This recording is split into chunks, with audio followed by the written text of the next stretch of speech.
Hello and welcome to Geeky Guys.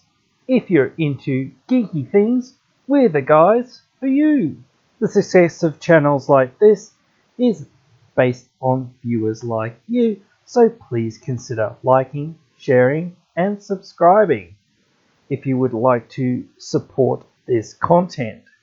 You can also find our chat rooms on our Discord app. If you would like to further support the channel, you can go onto our Patreon. All links are in the description. Thank you for your support. It really means a lot. Welcome to the EDH Gigs part of our channel. In this episode, we're wrapping up our look at the set of Kaldheim, having a look at the green, the multicolored, and the colourless cards. Now, this is going to be quite a long one, I think, because we have quite a few cards to get through. So we better get going onto it today. First out, our first look at one of the big mythics in green, a 5-mana mythic, Battle Mammoth, 3 and double green, 6/5 with trample. Whenever a permanent we control becomes the target of a spell or an ability an opponent controls, we can draw a card. And it has Foretell for 2 and double green. Pretty good, big, beating, sort of style card. This is what I sort of expect to a degree from green. Just big, beaty creatures. And, I think this ability is pretty good. But for the most part, you're thinking to yourself, oh, well, it's just, when it dies, you get a card. That's the whole thing about this card, because surely, unless you've got something that's really killing the other opponents or whatnot, or stopping them from doing something, or targeting your creatures or whatnot, things like that, this thing is just going to get removed pretty quickly, because people won't want you to be drawing cards off you, them having to remove your other permanents and whatnot. So they won't let you have this unless they haven't got any other options. That whole argument, yeah, that's there, but it is a big card, big for its power, toughness, and whatnot, and certainly, again, the whole foretelling, it makes it easier and quicker in a way to ramp this out much quicker than what you would normally do. You can play land turn 1, turn 2, you can foretell this. Turn 3, you can go, Farseek or Kadama's Reach or what have you, and then, turn 3, you're probably playing this thing for its foretell cost. So, a 6/5 on turn 4, or even sooner sometimes, if you get really fast mana, that's pretty damn good, that's going to do some damage. So, if you're a big trampling deck, if you care about elephants at all, I don't know if there's much of an elephant deck. Certainly, I'm not a big fan of Tribal that much, but there you go. That exists. I don't know how much that impacts its, worth to some decks and to other decks. But, Elephant Tribal, maybe. I don't know. But again, just this big beady boy, and again, if you have that whole system where you've got more than 7 cards in hand, well, you can be like, well, I'll just foretell this card, and it's still theoretically in my hand, I can still cast it, I'm not discarded it, I don't have to fish it out of my graveyard, whatever. So yeah, there's that. But yeah, if you want another big beating creature, and you want to get some value off of people perhaps targeting your stuff, especially this, which will probably be the first thing they target, because they don't want you to get more card draw off of this thing than what's necessary. But anyway, it's good protection if it sticks out, and even if it dies, as I say, it sort of replaces itself. So, you know, and it being, you know, 4 mana sometimes, being pretty cheap, and being able to, you know, theoretically keep it in your hand when you would have had to have discarded it, seems pretty good as well. So there's a lot of upsides with this. So yeah, you can find a space for it in some of your trampling decks and whatnot. Big creature decks. Next, Triva Kel. 2 generic and 2 green. Planeswalker. Our elves have tapped to add a black. Triva starts with 3 loyalties. I said that first, shouldn't I? But tick up 1. Put a +1/+1 counter on target elf. Untap it. It gains death touch until end of turn. So this first ability, and I'm just going to talk about the abilities as we go along one by one this time, rather than going through all 3. This ability, I think you're mainly interested in this for the untap ability. This basically says add 1 mana for the most part, or depends. Sometimes it adds more mana, but for the most part, you're going to be untapping a creature to add 1 more mana. So this is a, you know, add 1 more mana, either of black or of green, because again, most of the elves that exist in Magic tap for green, and Triva being able to say, hey, look, you guys can tap for black. That helps the new elf deck, since it's in Golgari colors, so that is quite good. And again, the thing is, don't forget that piece of text is actually there for commander decks, because this is part of the card's color identity. So that means you can only play this in a Golgari plus deck. So you have to be playing it in green, black, and 1 other, 2 other, 3, whatever, 4 other colors, whatever it is. You know, so you can't just play this in, you know, your blue-white deck in Commander. It doesn't work. I don't think you play it in that deck anyway, but you can't just play it in mono green or whatnot. It doesn't work because it's got that black mana symbol. 0 to create a 1/1 elf warrior creature token. I don't know how good that is, especially for 4 mana.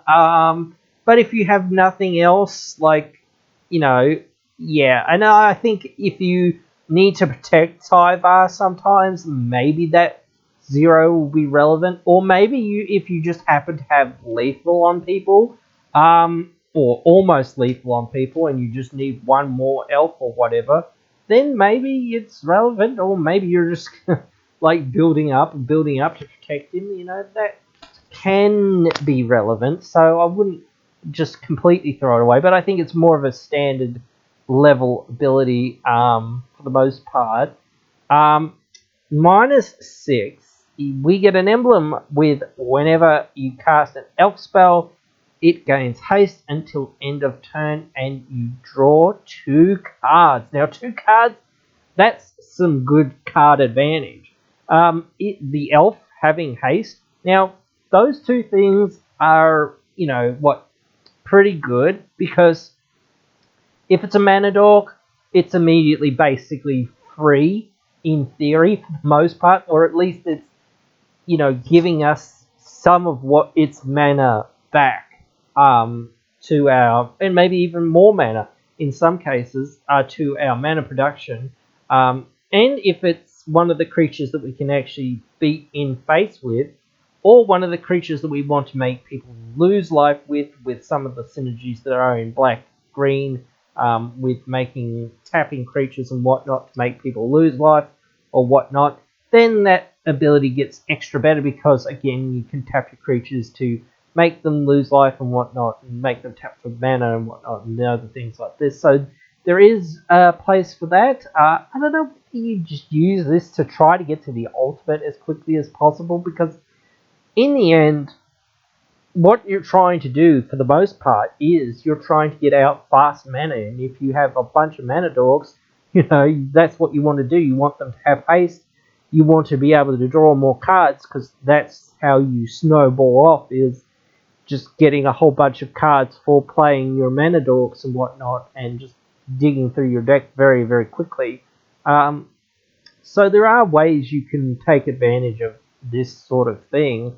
You know, there are other things that you can do with it, I think. You know, but again, for the most part, you're looking to try to get the emblem, I think, for this.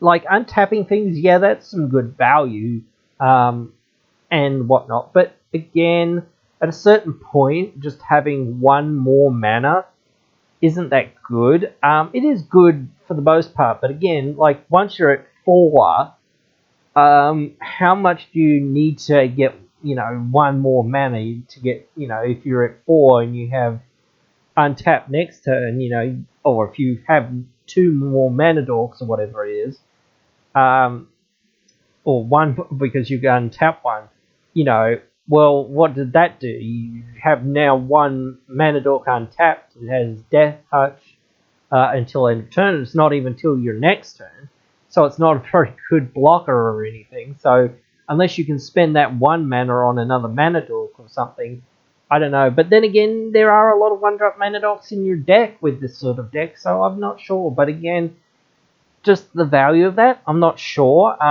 The emblem of saying, well, whenever you cast an elf, you get 2 cards and they gain haste. Yeah, at the point in which, you know, you're ultimating this, which is, you know, 3 or 4 turns, whatever, you know, how much value have you gotten out of that untap ability? A little bit, maybe, yeah. At that point, it's like, well, I really just need to go off now. I really just need cards and mana and to be able to tap my things instantly and just, like, win the game here and now. So that seems like that ability is pretty well on curve for you to go, okay, now I'm just going to go crazy because I've got enough mana, because I've been able to build up. Triva's helped me. I've got a few mana dorks now, and now I can actually just fill out my entire hand, draw most of my deck, find my win condition, and win. You know, that's where I think you'd be with this ability. Of course, with all planeswalkers, again, it's one of those things where they do get attacked, they do get blown up, they do have lots of things happen to them, because people don't want to let people get to their ults and whatnot, and that is the smart thing to do, of course. But again, you can probably find a few games where you'll get this off, and if you're happy with that, you know, in your elf deck, then, you know, you won't complain the 1 or 2, 3 or 4 times that you'll get it off and win the game because you've got haste on your creatures and you draw 2 cards is really good, you know. So makes you be able to find your win conditions much easier, makes you be able to get mana for those win conditions and whatnot much easier. So yeah, just overall very good to get to that point. Next, one of the biggest, baddest and scariest things to come from the set, Vorinclex, Murderous Raider, 4 double green, 6/6 trample haste. If you would put a +1/+1 counter onto a permanent or player, put twice that many of each of those counters put there instead. If an opponent would put a +1/+1 counter on a permanent or player, they make half that number rounded down. So this is very strong, very strong.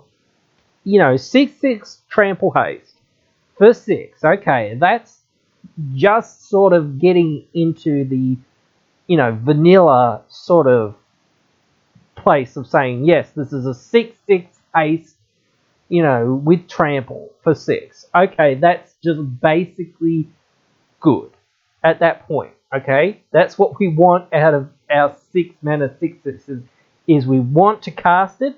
We want to do something right now, which is basically get in for damage in this case. But most of the things are get in for damage cards all the time when you actually look at them. As I said, with Infect, and we'll be talking about something related to that later on. But again, this what does work with that as well. Like if you can give this Tainted Strike or whatnot, things like that. So, you know, 5 Infect, well, this will be dealing 6 damage. So if you can deal 6 Infect damage, that's just lethal Infect damage just right there, because it doubles the number of counters that you're putting onto opponents and whatnot. and it also stops people from infecting you out, which is kind of cool in a way. It actually shuts off sagas or opponent sagas, because once an opponent plays a saga, they're like, oh, I put half of one rounded down, which is 0. Okay, so my saga does nothing. Great. So, you know, there's space for certain things that this does, especially against certain decks. But again, if you're going to go up against a Planeswalker deck, if you're going to go up against a +1/+1 counters deck, if you want to build a +1/+1 counters deck, I think this goes in it. You know, if you want to build a Planeswalker deck, I think this goes in it. This is a very powerful card, and it's going to kill people, you know, or its abilities and what it does is going to kill people. It is going to take over the game and be very, very strong.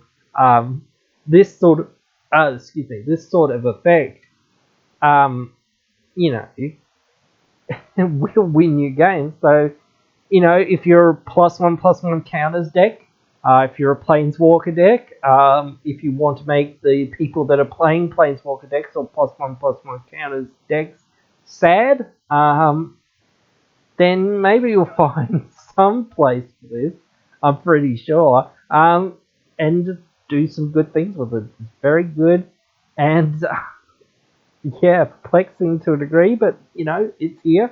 We'll use it for something, I'm sure.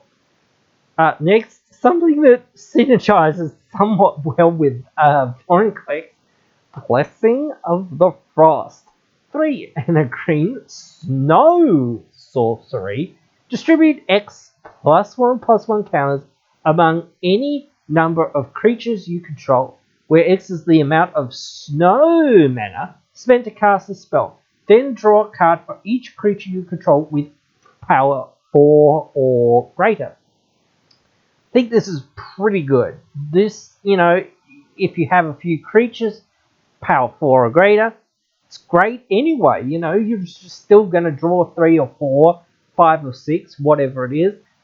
If you have a few big boys out on the field, just distributing a few counters amongst your creatures. If you happen to just go all out on snow, which maybe you might do, you might get 4 counters onto something, so you're immediately going to draw at least 1 card from this, maybe 2.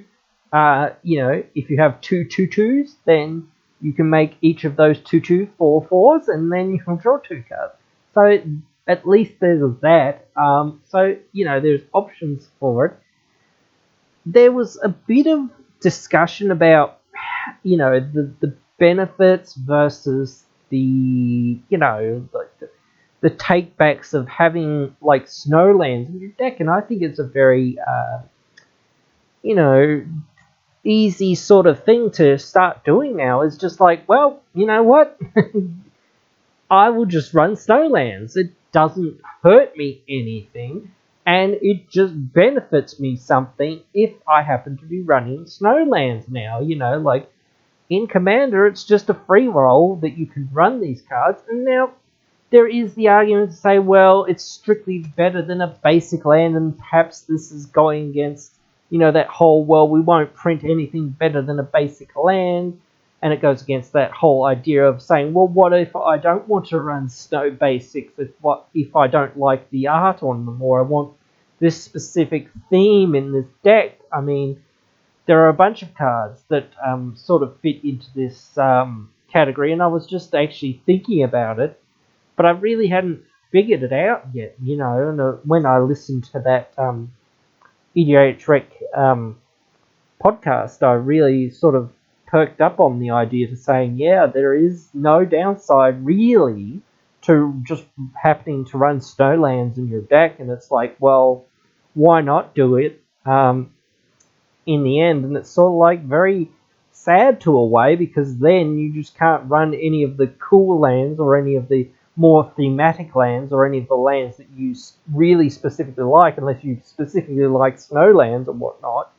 And there are some nice snowlands, but again, just like, if you just happen to be like, oh, I'll just now have to take all the basics out of my deck to replace them with snowlands in every single deck just to accommodate a few cards in the snow cards, it starts to feel like, well, now I just can't run regular basics because they're not snow permanents, and unless I can find a lot of cards that say now all your lands are snow lands or whatever, you know, or you can make them into snow lands or whatnot, like with spreading seas style effects, you know, it just isn't really worth it, you know, or is it, you know, sort of thing. And it's just easier to run Snowland, so it's a little bit sad in that way sometimes when you think about it. But, you know, I think in deck building is a choice again.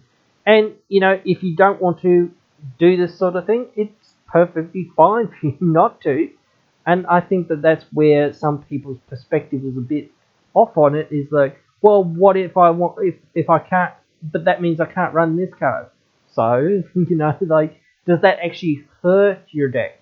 You know, like, really hurt your deck to be playing? I don't know. I don't think it does.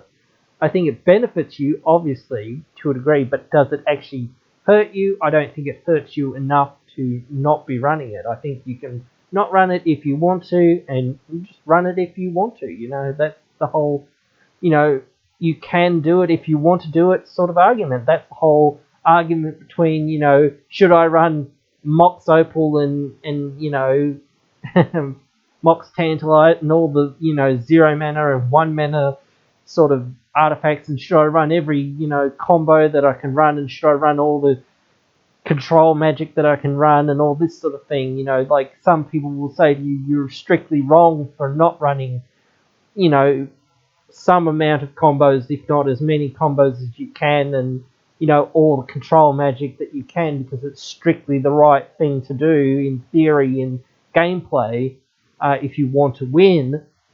But as I say, I think, you know, wanting to win is not solely part of saying, well, that means I'm going to play CEDH or whatever. I still want to win, but I want to win via these methods. I'm not going to go all out and just combo off, because I actually want to have a more casual based game, or this is the sort of game that I prefer to play.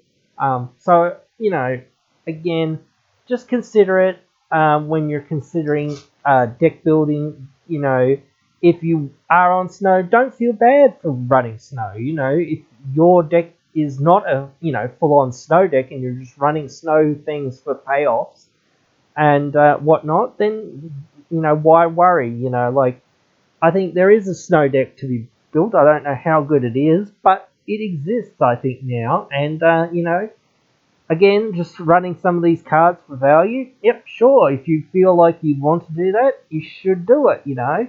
I might even do it. I was thinking about building a snow deck, but again, if you don't want to do it, if you don't want to be part of, like, oh, now I strictly have to run Snowlands and whatnot whole thing, then don't do it. Just, you know, sort of forget about these cards and move on. You're not going to be that detrimentally put into a position for not running these cards, I don't think.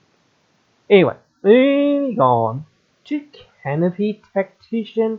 3 in a green, 3/3. Other elves we control get +1/+1, and it taps to add 3 green. It's pretty good in an elf deck. I don't know what more to say about this. I think it's actually in the Commander Legend. Oh, not Commander Legends. The Commander set precons. So, you know, it goes in that elf deck. If it's not already, I think it is though. I think when I looked at the deck list, it was in there. And by the way, again, I am going to do that deck list upgrade along with the Foretell deck. So if you're interested in that, tune in. Soon I'll be getting those up. But yeah, just if you're in an elf deck, this is pretty good. It's an Anthem and it taps for mana. Now, it's not as good as some of the other elves that tap for more mana, but it is a pretty good one. You know, you still probably want it in that elf deck somewhere if you can find space for it. Next, Elvish Warmaster. All the elf tribal cards. 1 in a green, 2/2. Whenever another one or more other elves enters the battlefield under our control, we create a 1/1 elf creature token. This ability only triggers once each turn. Now, I just read this, or reread it again. It's not non-token, which I just realized. So this actually triggers off of tokens as well as, as well as non-tokens. So if you happen to be able to make a elf from a token generator, then it will trigger as well. So there are populating things that you can do with that on other players' turns, and if you have flash speed, of course you can cast elves on other people's turns, which is sometimes a good idea because board wipes happen, and you want to have haste on your creatures or pseudo haste, things like that. The 5 mana and double green ability, elves you control get +2/+2 and gain death touch until end of turn. That exists. That exists. I think when you're in elf decks, you just tend to get a lot of mana, and if this is your only like quote unquote overrun effect, it's just pretty good. It's not the best ability, but again, I think this is scaled for standard, and you've got to remember this is a 2 mana 2/2. Creature.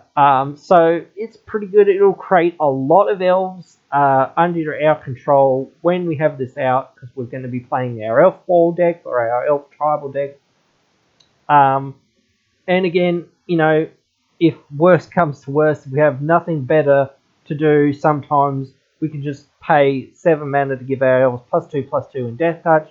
If we have a lot of mana, we might do that twice or 3 times. We don't get double death touch or anything like that. But again, just getting the +2/+2, maybe it's worth it if we've got nothing else again. But this goes in the elf deck. I definitely don't think this is in the pre-con, but I think we'll be throwing it in because it's pretty damn good. But yeah, not much more to say about it.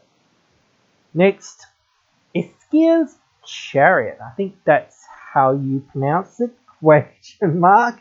4 mana, 3 in a green, 4/4 vehicle.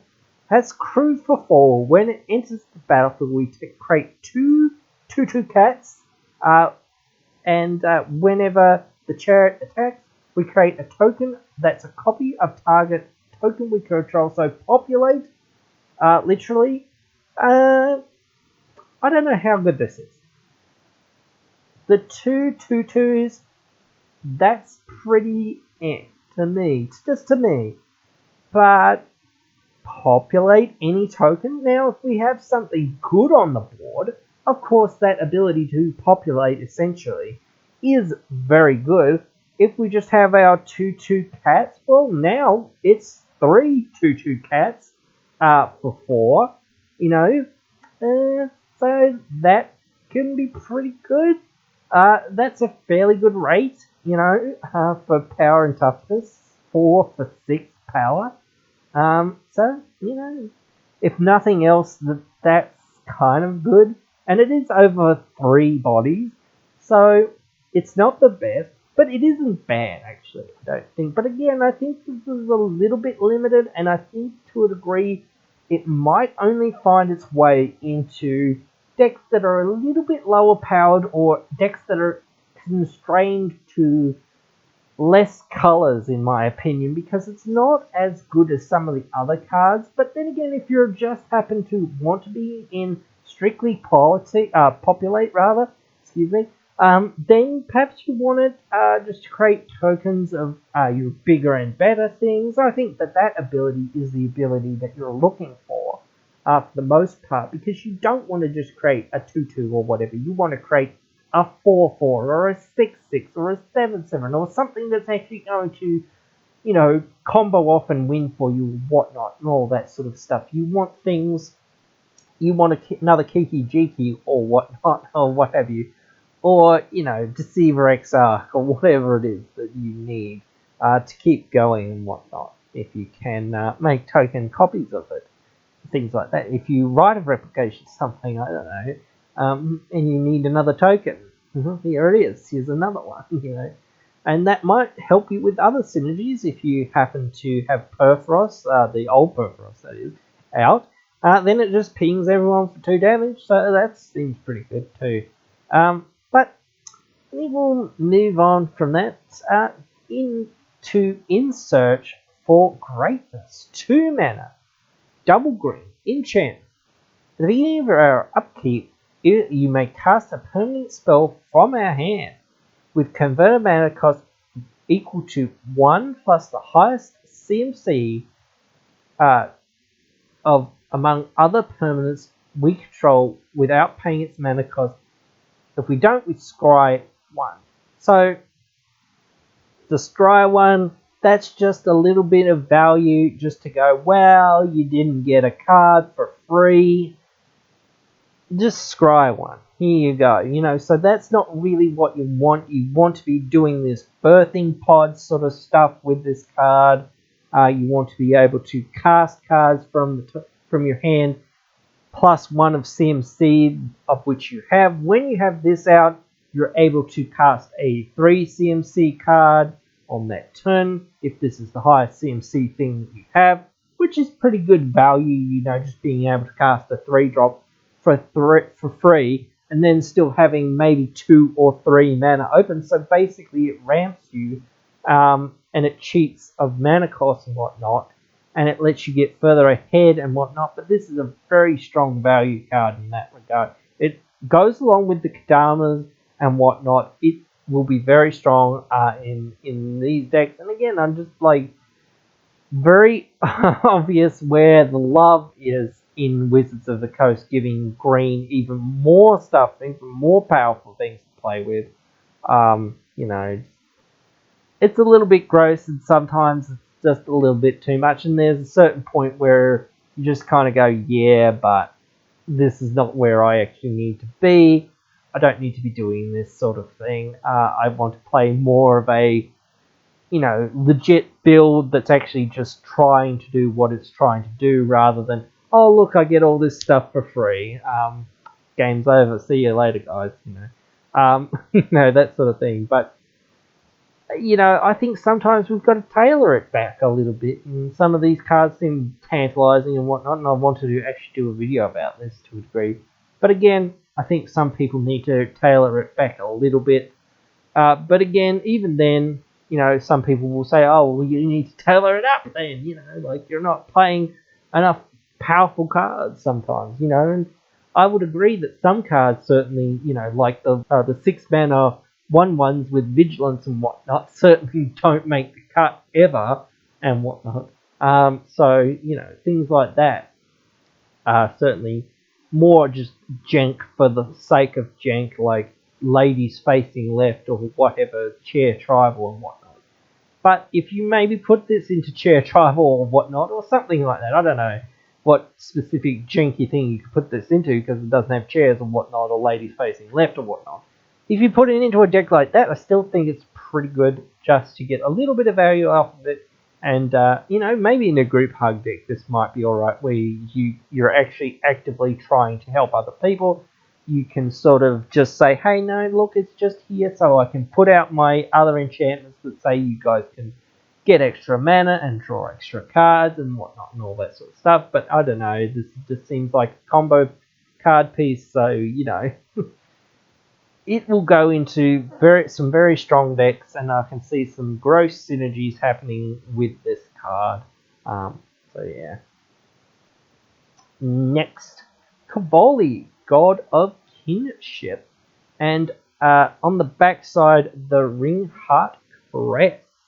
So Kavoli, 4 mana, 2 and double green, 2 for God.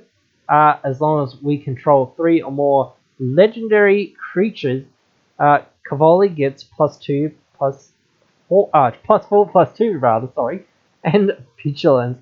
2 and a 1 and a green. Sorry. Look at the top 6 cards of the library. May reveal a legendary creature card from among them. Put it into your hand. Put the rest on the bottom of your library in a random order. This reminds me very much of you know, what's the one that flips in? Is it a werewolf on the other side? I can't really remember. But yeah, it reminds me of that guy who looks at the top 6 cards of your library, and yeah, it's quite good. It's also another god that actually has this look at the top cards. I think it's or is it a god? I think it's a god. It's Nylea. Yeah, it's Nylea. Yeah, that's right. The other god that does this, but she's also indestructible and whatnot, an enchantment. But she can get any creature, I think. But anyway, it's a powerful god. If we have a bunch of other legendary creatures on our battlefield, which can be gods, all the gods are legendary, then she's 6/6 for 4, with vigilance. So that really is past the threshold of the vanilla test sort of thing.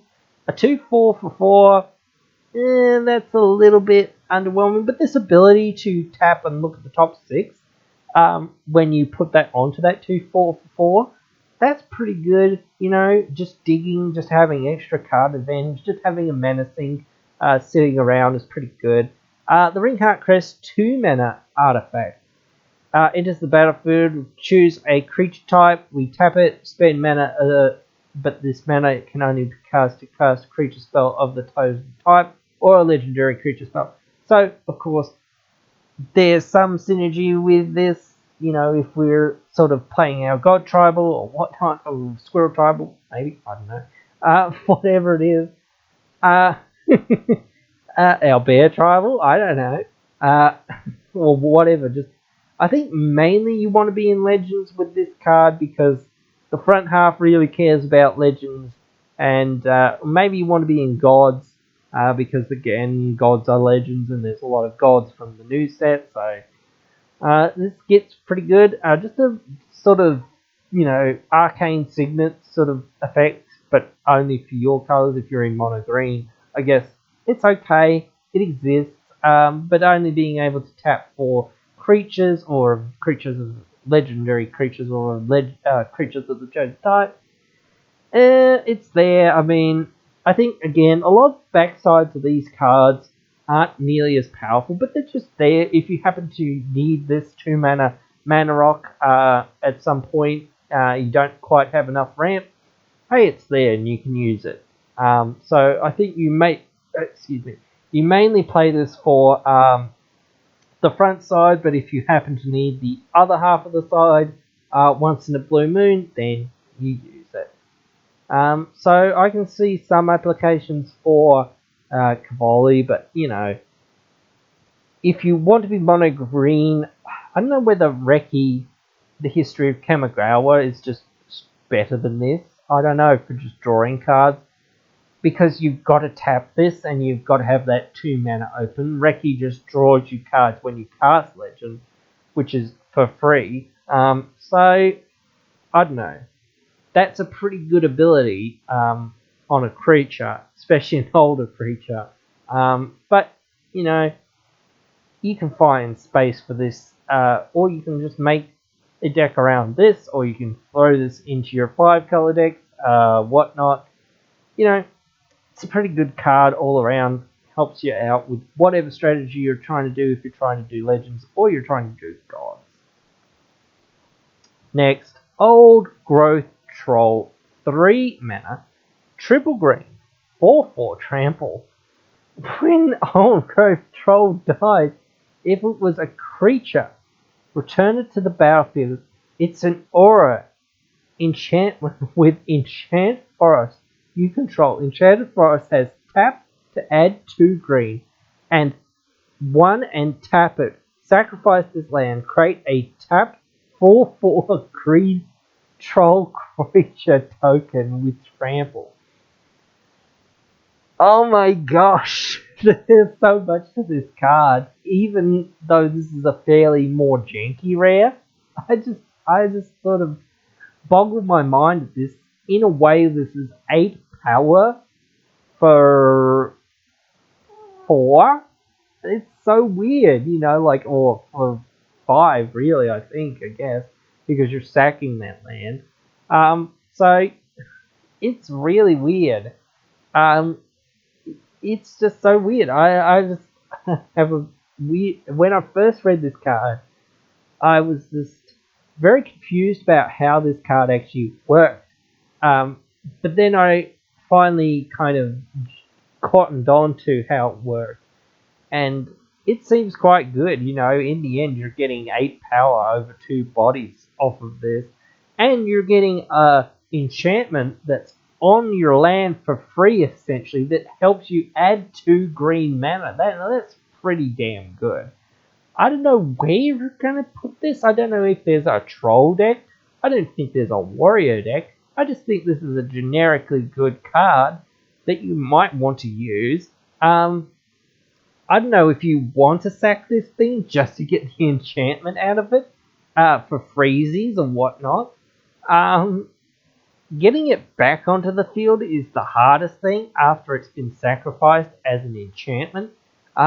I think, to a degree, but that's not even that hard. If you can get this back and keep recurring it after it's been sacked as an enchantment, then that's absurdly good because you're just going to start creating a whole bunch of 4/4s. So, if you want the body of this 4/4, then it's there. If you don't want this 4/4, then eventually you're just like, well, once it dies, it's a mana, it's a ramp spell for free, essentially. I've already got my value out of this 4/4, with trample, whatnot.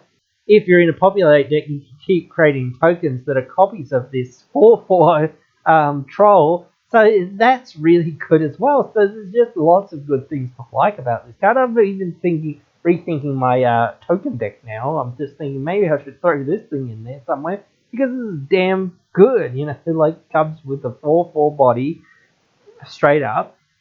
Gets in for maybe some damage, maybe not. Who cares? Doesn't matter.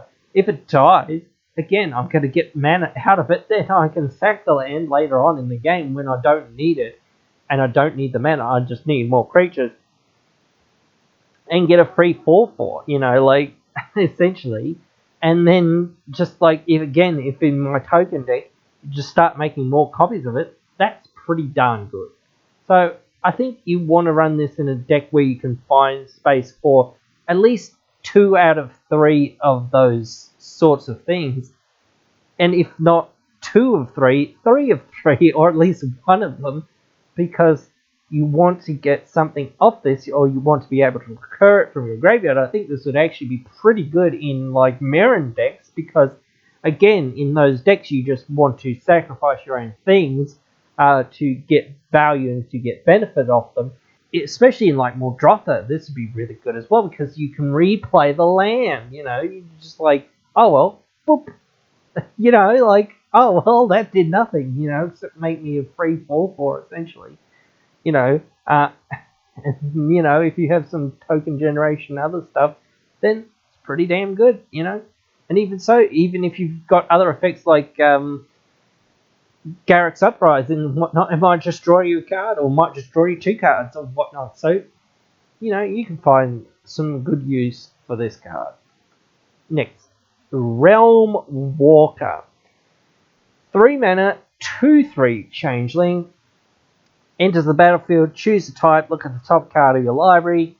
You may cast creature spells of the chosen type from the top of your library. If you're in a tribal deck, if you're in green, you want this. It's pretty much it. I'm in this squirrel deck, I want this. Actually, I've got it, but there you go, I still want it because it's a really cool card for that specific deck. And I just like looking at it. So it's just a really good card. You want it in all your green-based tribal decks, throw it right in there. Next, Tol's Iki, Bearer of the Secrets. 4 mana, 3 and a green, 1/1 squirrel. This spell can't be countered. It's indestructible. He attacks each turn if able. Whenever a creature we control deals combat damage to play it, draw a card. It's an insane card. Excuse me. It's so insane. I'm so pleased with this card already. It's such fun, and one of the things that I like about this is a lot of the cards that have this text of whenever a creature you controlled deals damage to a player have typically been like 5 mana or so. The cat uncommon and the snake rare have both been 5 mana. The snake rare gives your stuff death touch, which is a good upside. The cat just doesn't give anything, but you know, it is a 4/4 cat, and the snake is a 2/5 or 2/6, I think. I can't recall quite. But you know, that's pretty good. Just like this being 1 mana less than both of those, it's pretty good. It comes down pretty quick, and even if it doesn't come down pretty quick, it comes down fairly cheaply, and it comes down cheaper than any of the other options, like I just said. So it actually is really good for just like, play this. Okay, now I'm going to hit you for 3, 4, 5, or hit, you know, players for 3 or 4, 5, whatnot. You know, if you're in a go wide deck, this is really crazy. You know, and you really want effects like this to refill your hand, because in those sorts of decks where you're just like playing a lot of things, the one thing that will happen to you is you just run out of cards, you run out of gas, you can't go any further. You're pretty much done at that point, you know.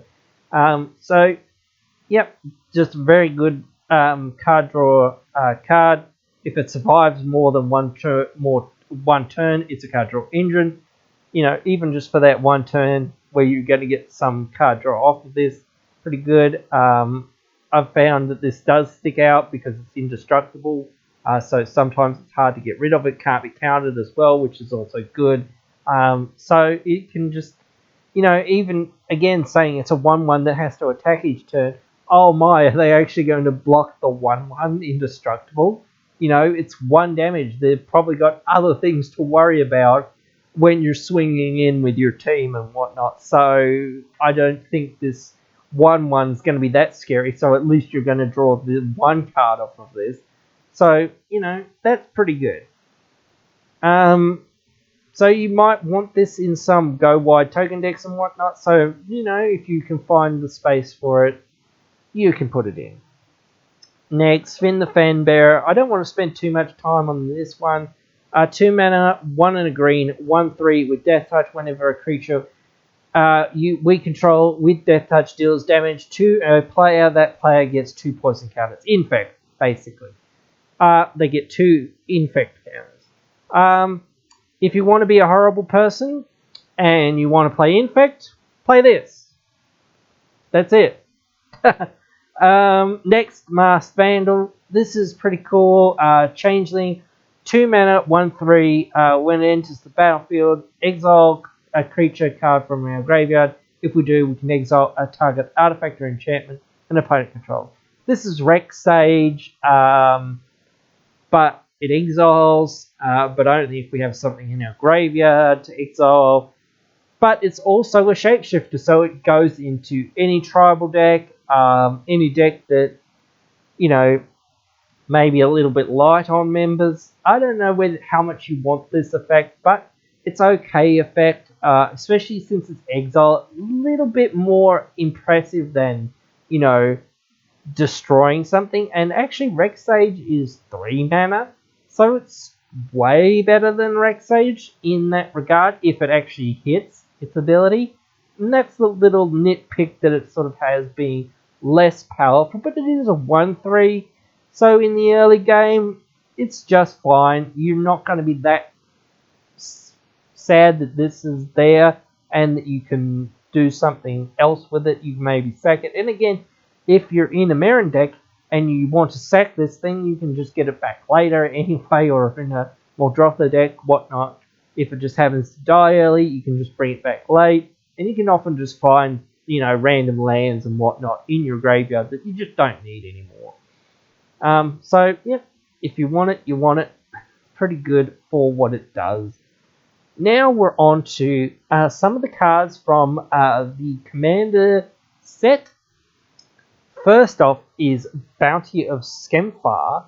2 and a green sorcery. Reveal the top 6 cards of our library. We may put a land card from among them onto the battlefield tapped, and an elf card from among them into our hand, and put the rest on the bottom of our library in a random order.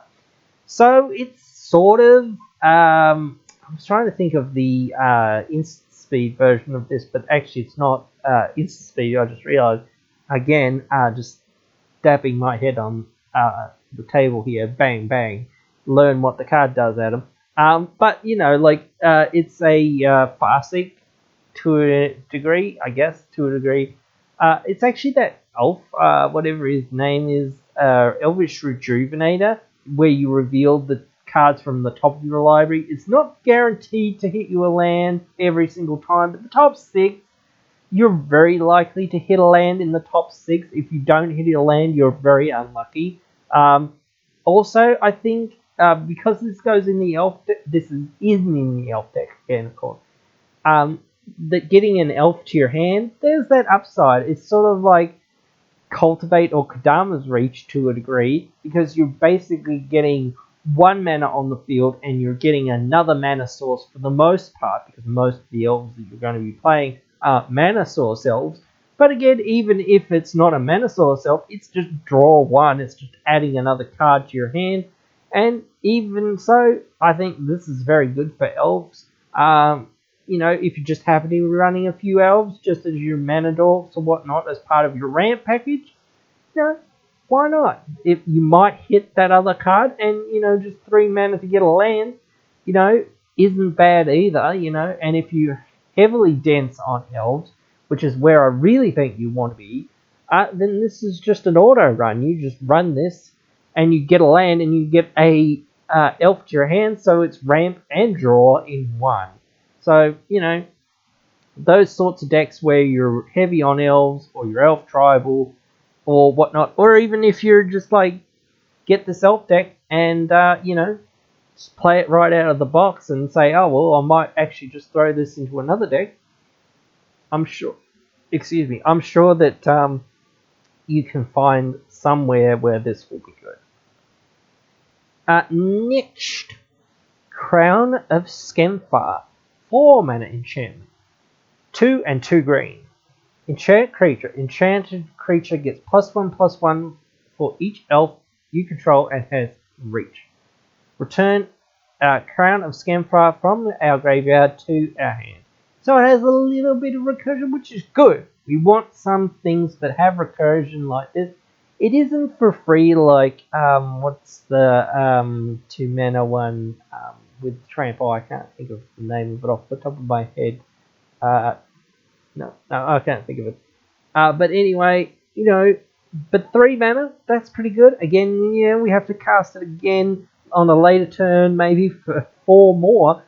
But it is getting +1/+1 for each elf we control. If we're going on a Voltron plan, I think this is what you want. If we're not really on a Voltron plan, which most elf decks really aren't on that much, you know, you're usually on a go wide plan, then you probably don't want this that much. But, you know, if you're in that elf deck and you happen to need to kill somebody via commander damage, just because they've gained too much life or because of other reasons or whatnot, you can't get in with more than 1 creature or whatnot, then maybe this can be part of your backup. I wouldn't rely on this too much to do too much, like you know, with the rest of what your deck's doing, but it's just another backup plan that you might happen to have. I think it actually works pretty well with the commander of this deck, which you know, deals with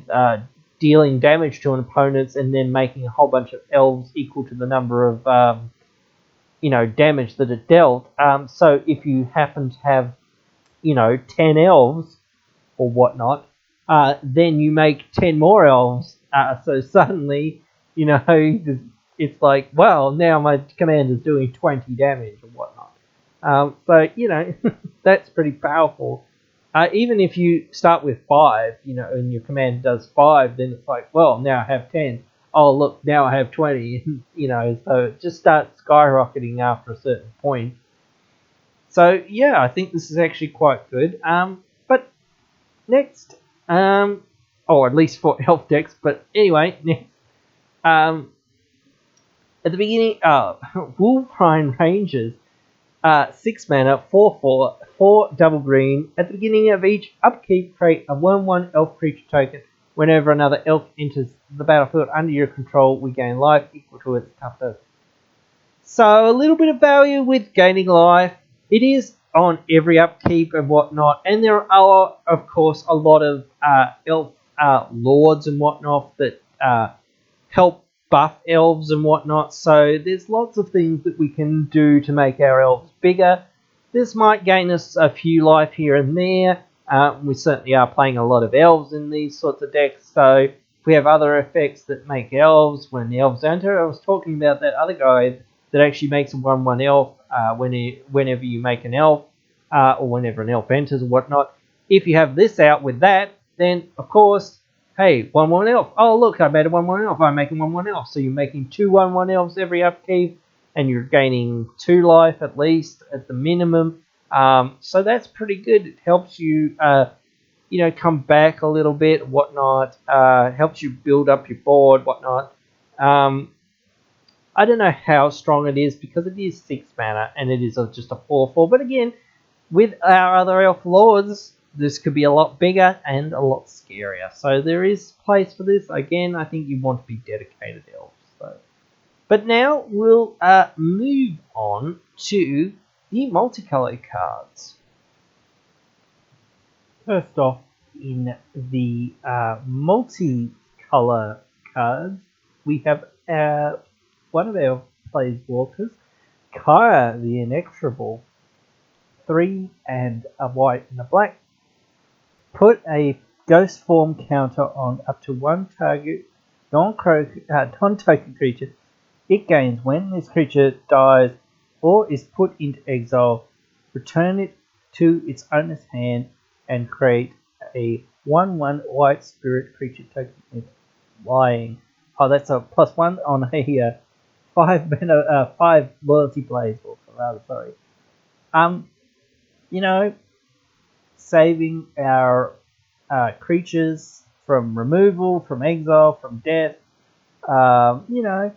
Protects Kyra if we've got creatures out, helps us keep our creatures around to protect Kyra as we try to tick Kyra up, I guess, and, to do other things with Kyra.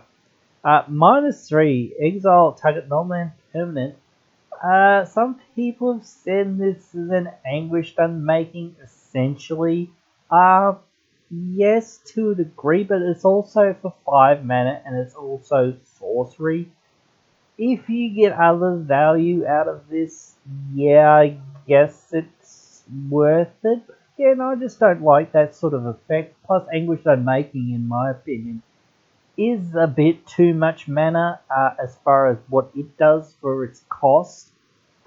4 mana and above, you really want to start looking at destroying more than one thing or exiling more than one thing. So just exiling one thing. I think this part is maybe to balance out and standard or whatnot. But again, I just don't think that this ability is that powerful in our format, to be honest. I don't think you want to use that ability. I think you use that ability if you're in dire straits and whatnot, and this is the only quote-unquote answer that you happen to have. But in that, scenario, then it's perfectly okay. Of course, Kyra's going to die the next turn or whatnot when you pass or whatnot, because being on 2 loyalty is basically no loyalty, really. In the end, when you do that, it's just going to go away. It's not going to sit there and plus again or do anything else. You're just going to get that exile effect on something else. But if you're in that really hard place and this is all you've got, then maybe it's just enough. And maybe if you're in some kind of recursive deck that can recur Kyra after it's died or whatnot, if you're in Super Friends sort of style deck, then I suppose you probably have a lot of ways to do that, but I don't know whether her abilities are the best for a Super Friends deck. Maybe if you have more creatures in your Super Friends deck than what some of the Super Friends decks do, because I think in some Super Friends deck they go a bit too much on the Planeswalkers, and what you really need is like 3 or 4 of them, 3 or 4 of the best ones or whatnot, just to actually win off. You don't actually need this many sort of exiling effects. You want to protect your creatures and whatnot to a small degree, or wrath or board wipe, or actually get, you know, card advantage or whatnot out of them, and then have just game winning ult. So we'll have a look at the quote unquote game winning ult card, which is -7. We get an emblem with, at the beginning of your upkeep, you may cast a legendary spell from your hand or from your graveyard or from among the cards you own in exile without paying their mana cost. Pretty good ultimate. I don't know. Being able to recast any card that's either in your hand, graveyard, or exile, yeah, that sounds pretty good, but to get there, it's not that long, to be honest. But again, I just don't know, just being able to recast one other thing, unless, of course, you're exiling these cards by force some other way, like, I don't know, Force of Will is one of the worst ones, sometimes, to a degree, because you just need that card later on, and whatnot. But if you happen to have a very specific tutor or whatnot that you want to tutor up your win conditions with, but basically what that tutor's downside is you tutor them into exile, then, or one of them into exile, or one of them gets exiled or whatnot, or even if it just happens, one of your win conditions just happens to get exiled or whatnot, then, you know, this is there. I'm not sure how good that is. You do have to recast it and hope that it doesn't get countered or whatnot when you're going for that. But again, it does cast them without having to pay their mana cost, but it is one per turn, or at the beginning of your upkeep. But again, if you have the other piece, you know, and you can pay for it, then hey, well done to you, you know. But I don't know where you're going to put this. It's hard to sort of pinpoint it, but I would suggest that you want to be a sacrifice deck for the most part, because of her tick up ability. You want to be able to get value out of sacrificing some of the things that are very big for sacrifice decks, like the ones that are, what's her name, of the Dusk Rose, what's her name, I can't think of her name. When she dies, you make a whole bunch of 1/1 tokens equal to her power, and she gets +1/+1 counter for whenever you sacrifice a creature. So you just want to put that sort of effect onto her, so if she dies or she gets exiled, just comes back to your hand. You can replay her again, and you can get more value off of it, you get more counters, you get more sacrificing. You want to be sacrificing it anyway so that you can get the tokens, and then you want to be able to return it to your hand with the ability that Kai has. So you want to do it on your things that you're other things that you're sacrificing, to keep getting them back so that you can keep recasting them from your hand, which is often easier than from the graveyard, unless you're really built around it. But again, I just see this being a, you know, sacrifice value card for the most part. Next, Kuma Cosmos Serpent. 3 double green, double blue, 6/6. Can't be countered Serpent. At the beginning of each upkeep, we get a 3/3 blue serpent creature named Coma's Coil. We sacrifice any other serpent, we choose one. We tap target permanent. Its activated abilities can't be activated this turn. Coma gains indestructible until end of turn. So, making people tap their artifacts, making people tap their creatures, making people tap their lands, making people sad, making people miserable. The first part of this card, making people be harder to deal with. Coma, because it's indestructible. Exile removal still exists. Sacrifice removal still exists. So If it was hexproof, I think it'd be a lot better. But again, like board wipes are a thing, and eventually, like the 3/3s that you're making from this are going unchecked for a lot of the part, and you don't need to sacrifice them again. So if you just want to make a huge board and go off with combat damage or whatnot, or go off with some other effect that you can use them for, then just gaining indestructible or whatnot, just having these fodder creatures around that you can just utilize is very good, very powerful. It is a lot of mana, but it is a lot better in my opinion than Burden Force, because at least the creatures that you're getting off of this thing are 3/3s, not just janky 1/1s. You really want like 1/1s if you're going to just sacrifice them for fodder or whatnot, and you don't really care about the body. 3/3s to a degree you somewhat care about though, so you could do other things with them. Once again, if you've got the ability to pump up your creatures and whatnot, or drain for the life, or mill for the power or toughness or whatnot, and things like that, or if you have enough of them, you get critical mass or whatnot, and things like that. There are just lots of options for this, and I don't know whether you just play this in Serpent Tribal or you just rely on it creating enough serpents for you. I think it will create a lot of serpents for you, so I don't think you really need to be in Serpent Tribal for this to be that good. I think it's good on its own. I do think that it will go in a lot of very powerful decks, a lot of very powerful Simic style token decks, or Sultai token decks and whatnot. But there's certainly Bant token decks, I think, out there. There's not that many sort of in this area. I think this is mainly more of a card that you're trying to utilize some other effect, like you're going to use a lot of wraths, but then again you need to be in black or white for that to work out.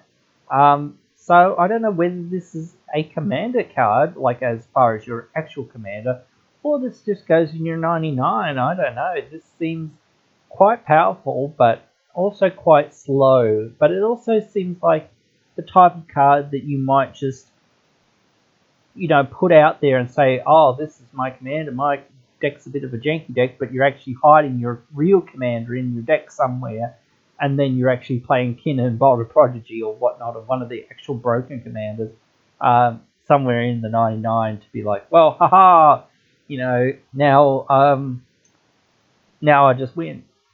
So sometimes that hides your true intentions, but then again, I don't know, it's not that good stuff for the most part, in my opinion. You don't want to just do this for the janky lol that much. I think you want to play this if you're actually, planning on it being part of your deck, or if you just actually want to play this and, swap it out of your Kinnan deck or whatever it is, your more powerful commander from your deck, and say, hey, you know what, I'm just going to play a more casual deck, or I'm just going to play a more casual, less powerful commander. This could be an option for you. Nico Eris. X white blue, 3 loyalty planeswalker. When Nico enters the battlefield, we create X shard tokens, and shard tokens are enchantments that have pay to sacrifice the enchantment, scry 1, then draw a card. So they're clue tokens, but strictly better, but they're enchantments as well. Tick up for 1 on this is target creature you control can't be blocked this turn. Whenever that creature deals damage this turn, return it to its owner's hand. So, blue aggro. I don't know. Blue aggro doesn't sound legit, but just getting your creature through sometimes is relevant, especially if you've got your late game finisher in your white aggro deck or white control deck or whatnot. You need to get it in. You can't get it in past their blockers, giving it unblockable. If you've got enough mana, you can recast it from your hand, giving it pseudo-vigilance. I don't know, and especially if it has some sort of ETB effect, then you rebuy that. So that's kind of good. I don't know if this is that good of an ability overall, but you can get some value out of it. Neg 1, Nico Eris deals 2 damage to target tapped creature for each card drawn this turn. So, you know, if we happen to have a couple clues or whatnot, or a couple of shards from Nico, then we can, you know, draw a couple extra cards. We can do 2, 4, 6 damage, 8 damage, or whatever with this Neg 1 sometimes, depends on how many cards we're drawing. And of course, in that blue-white sort of control deck, that's what you want to be doing. The other Neg 1 ability is to create a shard token. So I think you really like a controlling sort of style deck with this card. You want to be getting value out of it by casting it for a lot of mana or whatnot.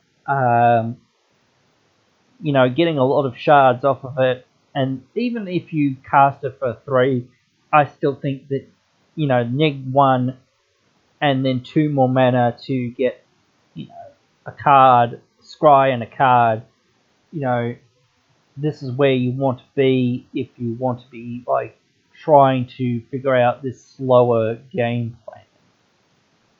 I don't think it's a bad card. I just think that this card, you know, doesn't really have a specific home unless you're really in some kind of blue-white sort of value control deck, and you can utilize this Planeswalker for much more sort of things. Anyway, we'll move on. One of our first looks at sagas here with Battle for Bertgard, or Bertgard, 3 mana enchantment, Selesnya, 1 and Selesnya, white and green. First law counter, create a 1/1 human warrior creature token. Second law counter, create a 1/1 elf warrior creature token. Then choose choose any number of artifact tokens and or creature tokens you control with different names. For each of them, create a token that's a copy of it. I think actually, realistically, you want this for the 3rd law counter.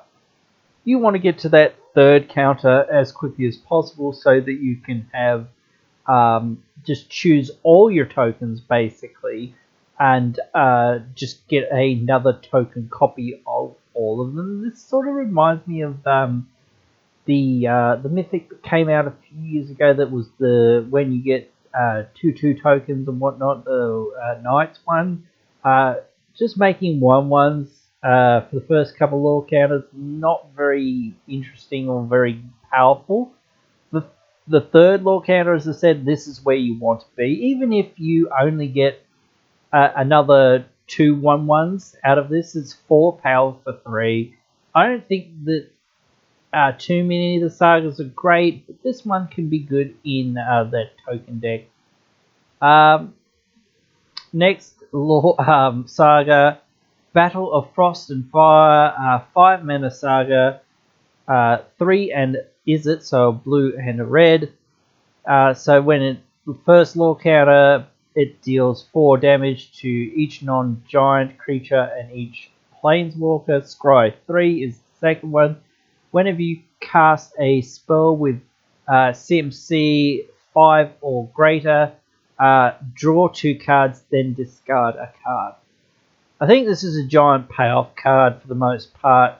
4 damage to planeswalkers. It's not irrelevant, but for the most part, creatures and non-giant creatures and planeswalkers.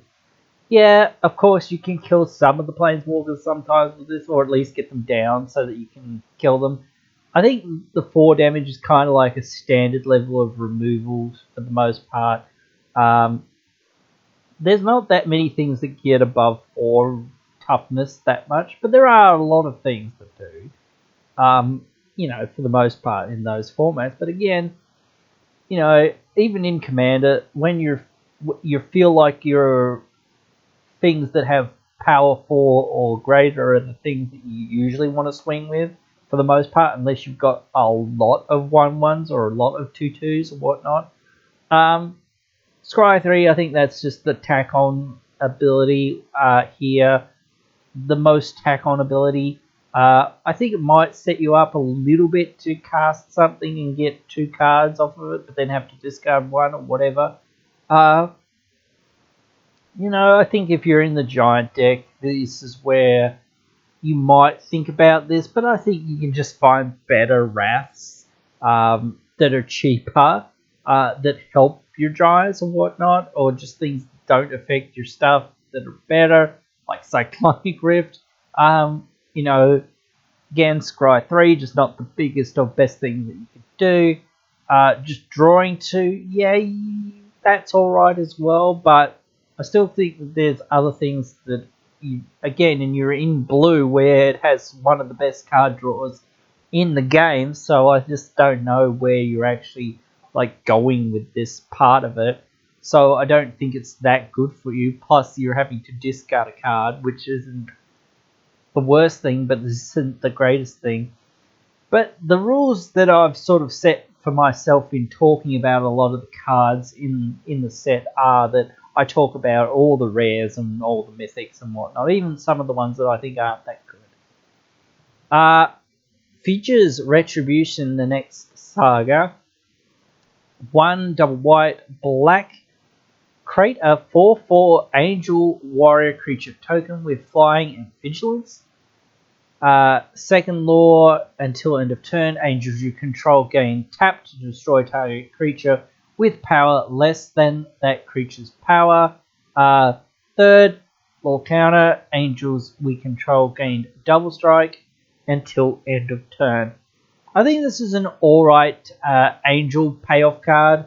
If you're making a lot of angels, or if you have a lot of angels in your deck, you might want this. I don't know how good the tap to destroy a creature is, but of course your angels have vigilance, so that's kind of good. In combat, you can, before damage is, or blockers are declared rather, tap your flyers to destroy things that might be in your way, so it gets rid of their blockers.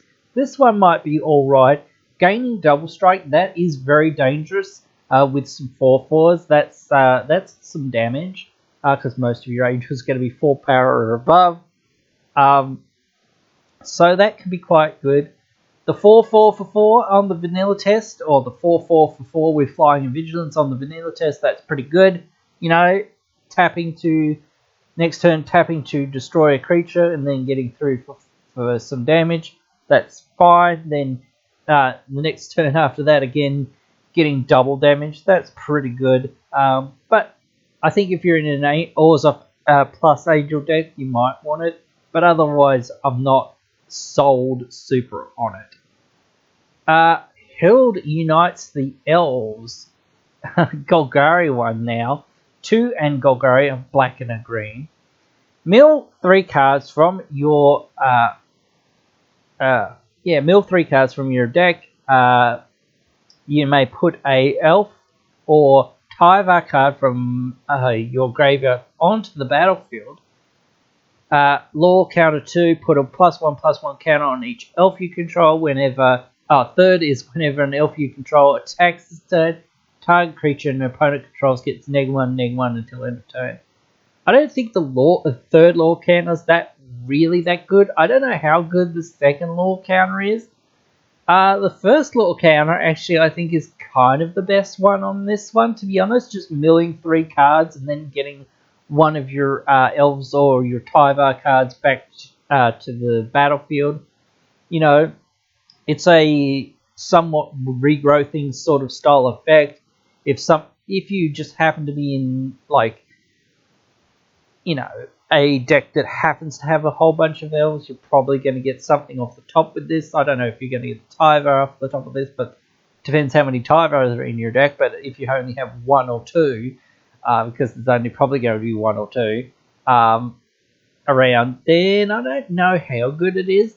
But if you happen to have Triva out and you happen to need to get it back, or you happen to want to get him back after perhaps you've ultimated him or whatnot or whatever, then there's space for that too, because it's quite good to have getting elves untapping and whatnot and things like that. The mill 3 cards, you're probably going to hit an elf with that, and just returning something for 4 mana.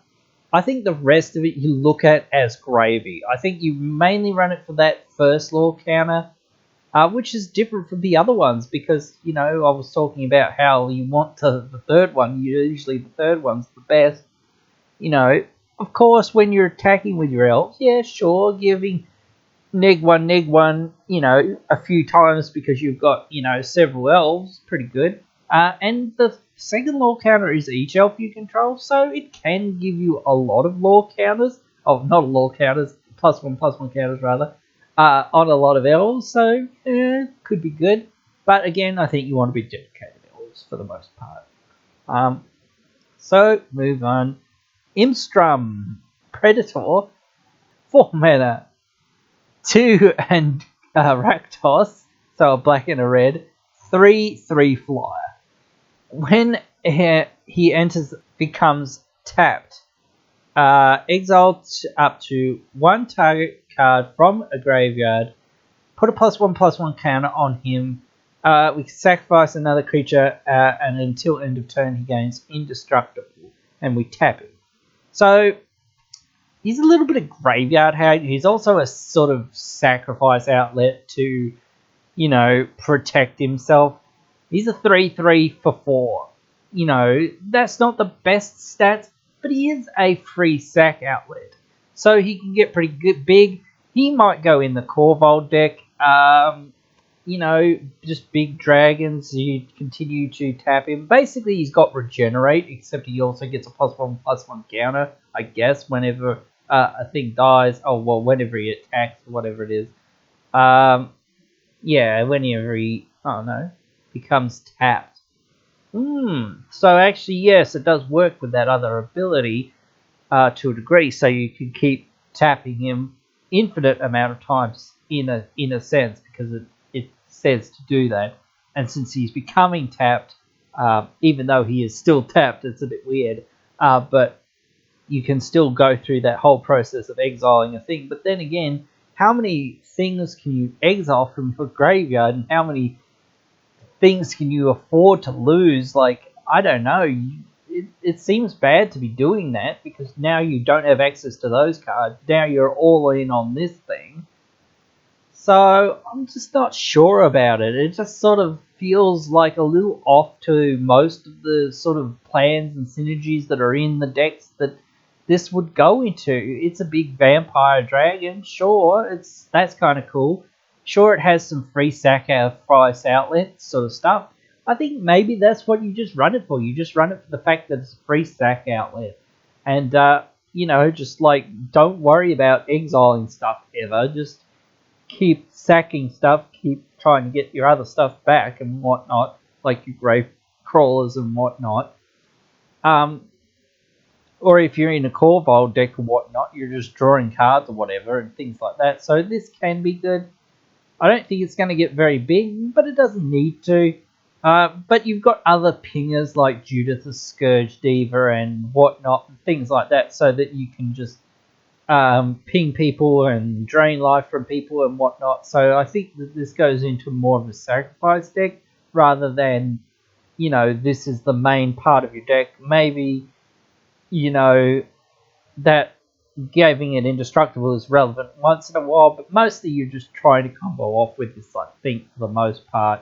I don't think that the +1/+1 counters thing is that relevant, unless maybe you're in draft or limited. Maybe getting this thing bigger is more beneficial to you than having another random, you know, thing that doesn't really get in there that easily or doesn't do very much for what you're doing, or is just strictly bad, you know, or whatever. But, you know, I don't see much other stuff that you could do with it other than that sort of thing, and that's perfectly fine. But just remember, you know, that you do have to exile those cards to get this guy getting bigger and more scary and whatnot. And I think you can just make a deck better by having things that actually ping or actually drain life when things die on your field or whatnot, rather than having this guy get slightly bigger, and then being tapped as well, so he can't really do anything while he's tapped. You can't get in for combat, or you can't really tap him to do very much with his power, like mill people, but you might find a Grixis deck that might be in the right sort of frame to do that, but I just don't think we'll really find that the power comes into it that much when you're not getting through for combat damage and whatnot. When you are tapped and attacking, if he's already tapped and attacking, tapping him doesn't really do anything, so he just gains indestructible, so that is a thing, but you can't, I suppose you can do that whole loop, but again, as I said, you're just losing so many other things, and you're just going to play all other bad things just for this one thing to be good. I don't think so. Next, King Nafari's Betrayal. 1 and Demir, so a blue and a black. First law counter, each player mills the top 4 cards of their library. We may exile a creature or planeswalker from each graveyard. Law counters 2 and 3 until end of turn. We may cast spells from among cards exiled with King Nefari's Betrayal, and we may spend mana as though we're mana of any color to cast those spells. Pretty good. It's kind of Nekusa sort of level, but it's for each opponent. Plus it gives you no real access to instant sorceries like Nekusa does, because he looks at the top 4 and you can get any card. But just creatures and planeswalkers is pretty good too, and this is a 3 mana saga. And you're not going to have the mana for everything, and that's not that good in a way, but again, you'll get some value out of this. You'll get more than 3 mana's worth out of this for the most part. And just the tempo of it, I think this is, again, it's a little bit more standard-ish booked to a degree, but again, it is each player, so you're going to hit all 4 of your opponents, and you might get 2 or maybe 3 cards out of this. You may cast spells, so you can't play lands or whatnot with this. So that's one downside of it. So just remember that little bit of a downside, and the fact that it doesn't get instant and sorceries and whatnot. So if somebody's playing their instant sorcery deck or their full lands deck, you're not going to be able to get those things to play. Only creatures and planeswalkers.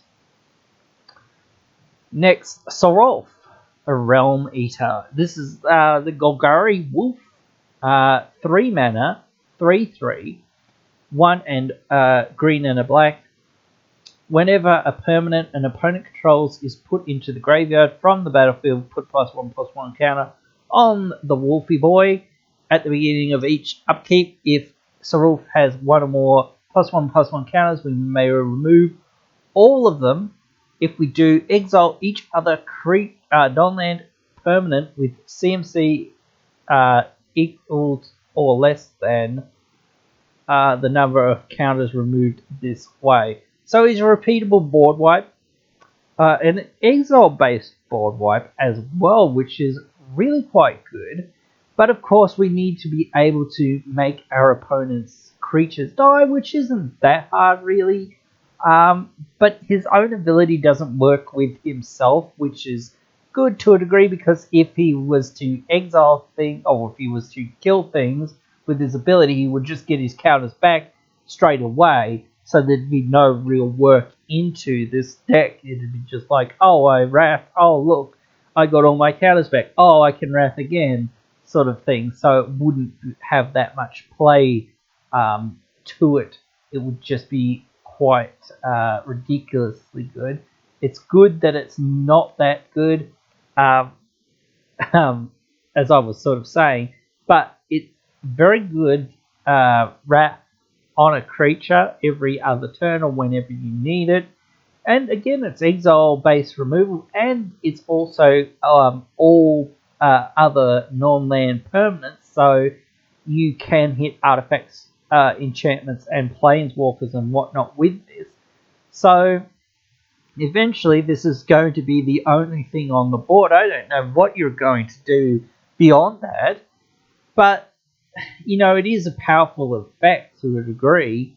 But again, I just don't see what you're really going to do with this. Are you going to go Voltron with this? I think if you're going to go Voltron with this, then removing the counters isn't very good to a degree, but then again, you can get in for 3 every time, I guess, because, there's not going to be anything on the board to oppose you at a certain point. They're just going to have nothing, and just getting in for that lightning bolt every turn or whatever it is. If you can find ways to equip this or get auras on it, I don't know, what are you going to do then? Because now, your auras are going to go waste, so I guess you've really got to play this instant and sorcery based buffing of this guy so that he can, be big enough to get in for some serious, hits to Voltron people out. So I just don't know what you're going to do for this. I just think there's a lot of stuff you've got to build around with it, and it's just not very clear. I think if you're in a deck that wants to exile everyone else's stuff, as long as you can sacrifice all your stuff before you have to exile all your stuff, then you might want it as well, because again, you will lose your stuff with this. So, you need to think about that when you're building this sort of a deck. Next, Showdown of the Scads, or the Skalds. 2 generic and Boros, so red and white. Exile the top 4 cards of our library until end of turn, or until end of next turn. We can play those cards, so we can play lands as well as cast spells. Whenever you cast a spell this turn, put a +1/+1 counter on target creature we control is low counters 2 and 3. Gives us some value from, casting the spells that we have from exile, or from this saga, because you're again sort of with the other one, the Demir one, that you're exiling opponent's stuff or whatnot, or milling it or whatever it is, blah blah blah. Then you're getting some value, extra value from being able to play those cards. I think again with this one, to me, the biggest thing is getting those 4 cards, because again, Boros needs the sort of card advantage. This impulse style advantage is very heavy in red. Being able to play them for a couple of turns, pretty good, but again, like the 3rd law counter is kind of redundant to a degree, because by that time, it's like, well, I have nothing left in exile, so now I've got to rely on my hand again. And again, in these Boros decks, for the most part, you're probably not going to have many cards in hand when you cast this. This is what you're doing to get card advantage. So unless you have another Showdown of the Skalds that you can exile things with and get more advantage and keep cycling these through each other, there's not much way to do that in Commander unless you can somehow clone them or whatnot. It's very hard to figure out what you're going to do with this. I think you play it for the first law counter and then the second law counter, and then the 3rd law counter is just like, oh, cool, now it does nothing. But then again, maybe if you've had a couple turns to sit there and draw cards naturally off the top of your deck, maybe you have now, because you're in that position where the rest of the cards aren't there anymore, now you can cast more things from your hand or whatnot, so that you can keep doing things.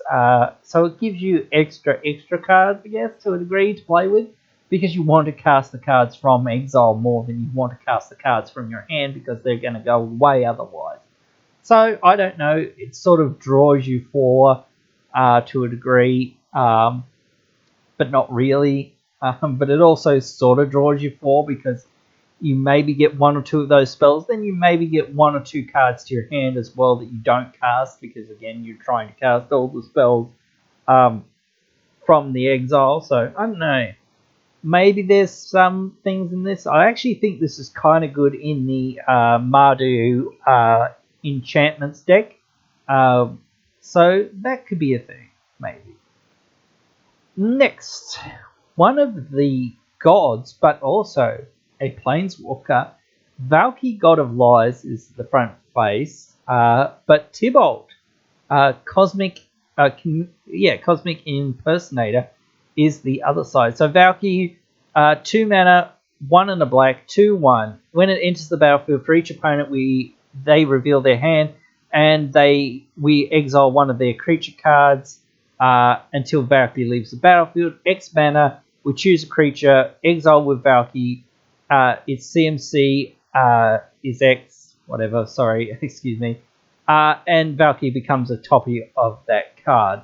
I'm assuming that's not till end of turn, because otherwise I guess it would say so. So you're getting a permanent copy of one of the cards. You're probably just going to get the best one, or the one that you can actually physically cast for. I don't think that this side is that impressive or that good. Getting one card from each player is okay. Getting to copy a thing, maybe that's relevant to a degree, but then again, you don't get the ETBs that off that or whatever, anything like that. So I don't think that this side's what you're playing this mythic for. You're playing it for Tybalt. You're playing it, surprise, surprise, for Tybalt. The first time I think Tybalt's had a really good playable card, 5 and Rakdos. So, this is pretty good for these color pairs and beyond. When Tybalt enters the battlefield, we get an emblem. We may play cards exile with Tybalt, and we may spend mana as though it were mana of any color to cast spells. So it's pretty good. It's tick up for 2 on this 5 loyalty planeswalker. Is exile the top cards of each player's library, and that does include your library as well. So this is 7 mana at this point if you tick up to draw 8. Basically, you get 8 cards that you can play with, your own 2, and the 6 from the other opponent. So that's really strong on this sort of thing. But again, I sort of don't know how powerful this actually is. It probably is really, really powerful if you ramp him out really quickly. But the thing is, you're at 7 mana now. You're at the mana cost where realistically the thing that you're doing should either completely annihilate someone or completely win you the game. So I don't know if this completely wins you the game. I don't think it does. It gives you incredible value. If you get this off of something like, what's his name? Goalless, the Goalless deck. You just get Tybalt for free, or basically for free, off of one of your flips. This is pretty good, getting extra cards. If you're in a stealing deck, I think this is a card that you want to think about this side specifically, because the ability to not just take things from people's hands is not that good, really, in my opinion at least, and just getting temporary copies of them isn't that good.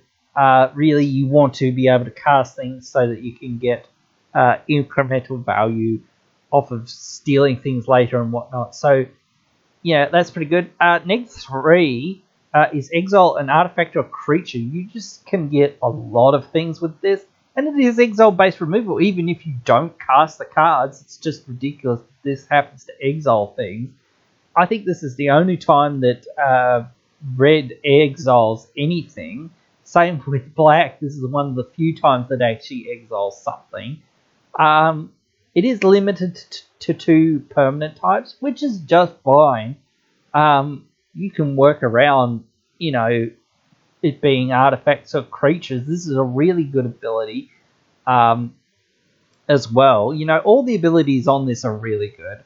But, just the ability to get rid of the biggest threat on the field that's not yours and make it yours at some point is just absurd. So I guess the thing about this, where this falls, is it's not good to pay 7 mana again to exile an artifact or creature, like I was saying with only other planeswalkers. But if you need it, if that's the only thing that you can do, and again, you might be able to cast that spell, that creature, or that artifact later on and get value out of it. But again, if you're at this point in the game, I'm just kind of feeling like, well, how much more of the game is left unless you're actually exiling a Craterhoof Behemoth somehow, or something that's actually going to come down on your side and literally win you the game pretty much. I just don't know how much this is going to be that impactful. It's -8 if you ever happen to get there, is exile all cards from all graveyards and add triple red. So, exiling everything from everyone's graveyards, you're going to get a lot of cards to play with Tibalt. And I think, all the abilities are good. The ultimate, obviously, it's the best ability, really, because you're going to get the most cards out of it that you can play. But again, to me, it just feels like this is very slow. And I'm not looking at this from a CDH standpoint or whatever or anything like that. I'm just looking from a more competitively casual sort of standpoint. 7 mana is a lot of mana, and it does do something right away, I guess. But again, the tick up is the best thing that you can do, obviously. The tick down to exile something is what you want to do if you're having to hit the emergency button. And, if you happen to ever get to the -8, then you want to hope that you can win from that, because at this point of the game, you really should have won. Really, and again, like at 7 mana, you should have probably won anyway. So it just sort of feels like to me, win more-ish, kind of, but you still haven't won one. You can play so many cards that say, I win the game at this level of mana. So I just don't know. It sort of feels rough in a way that these sorts of cards don't get to see that much love anymore. And sometimes I feel like we need to go back to a more simple time to a degree as well, where things like this, these big splashy things that sort of don't really do much at this sort of cost, but yet will do something in the next few turns, would be good. I don't know, but again, it just sort of feels like that's the place we're in right now in Commander, where everything needs to sort of really do a lot more and just sort of be a lot more powerful, because there's just so many people running more and more powerful decks for the most part, so you just need to try to keep up with that as much as possible. So I don't know. But again, you sort of fall into that trap again of the arms race of whatnot. Everyone's trying to get more and more powerful because one person gets more and more powerful, and the next person gets more powerful, so the other people have got to get more powerful. So then everyone else goes, oh, well, everyone else is getting more powerful, so we've all got to get more powerful and whatnot. So it's a slippery slope to be on, and it's just sort of like at a certain point, where's the line which you say, no, this is where I want to be. And that's where I kind of want to be with this. I kind of want to be on this level where, okay, cool, it does some stuff sometimes, and you get some cards off of it. And once in a blue moon, you'll ultimate it. That's where I want people to be with cards like this, but unfortunately, I still think that realistically, if you're thinking about it, these cards won't really do it that much, and unfortunately, you'll probably have this in your hand, wanting to cast it, unless you're, of course, in a green deck where you can actually ramp properly. You'll be sitting there going, oh man, somebody just comboed off, and now I'm real sad because I didn't get to cast this, because I missed my land drops and couldn't ramp properly. So, I don't know. Next, The 5-color one, well, it's 5 colors on one side of it. Eskia, God of the Tree, and this prismatic bridge. So Eskia, 3 mana, 1 generic, 2 green, 1/4 with vigilance. Taps add 1 mana of any color. Other legendary creatures we control have vigilance and tap to add 1 mana of any color. The prismatic bridge is Woburg, so all the colors of the commander colors. At the beginning of your upkeep, reveal cards from the top of your library until you reveal a creature or planeswalker card. Put that card into the battlefield and the rest on the bottom of your library in a random order.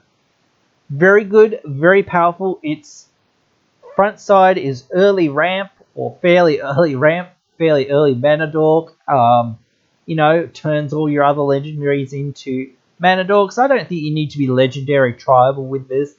I just think having a few legends here and there scattered around is probably going to happen, especially if you're playing planeswalkers. So somehow you can now tap planeswalkers.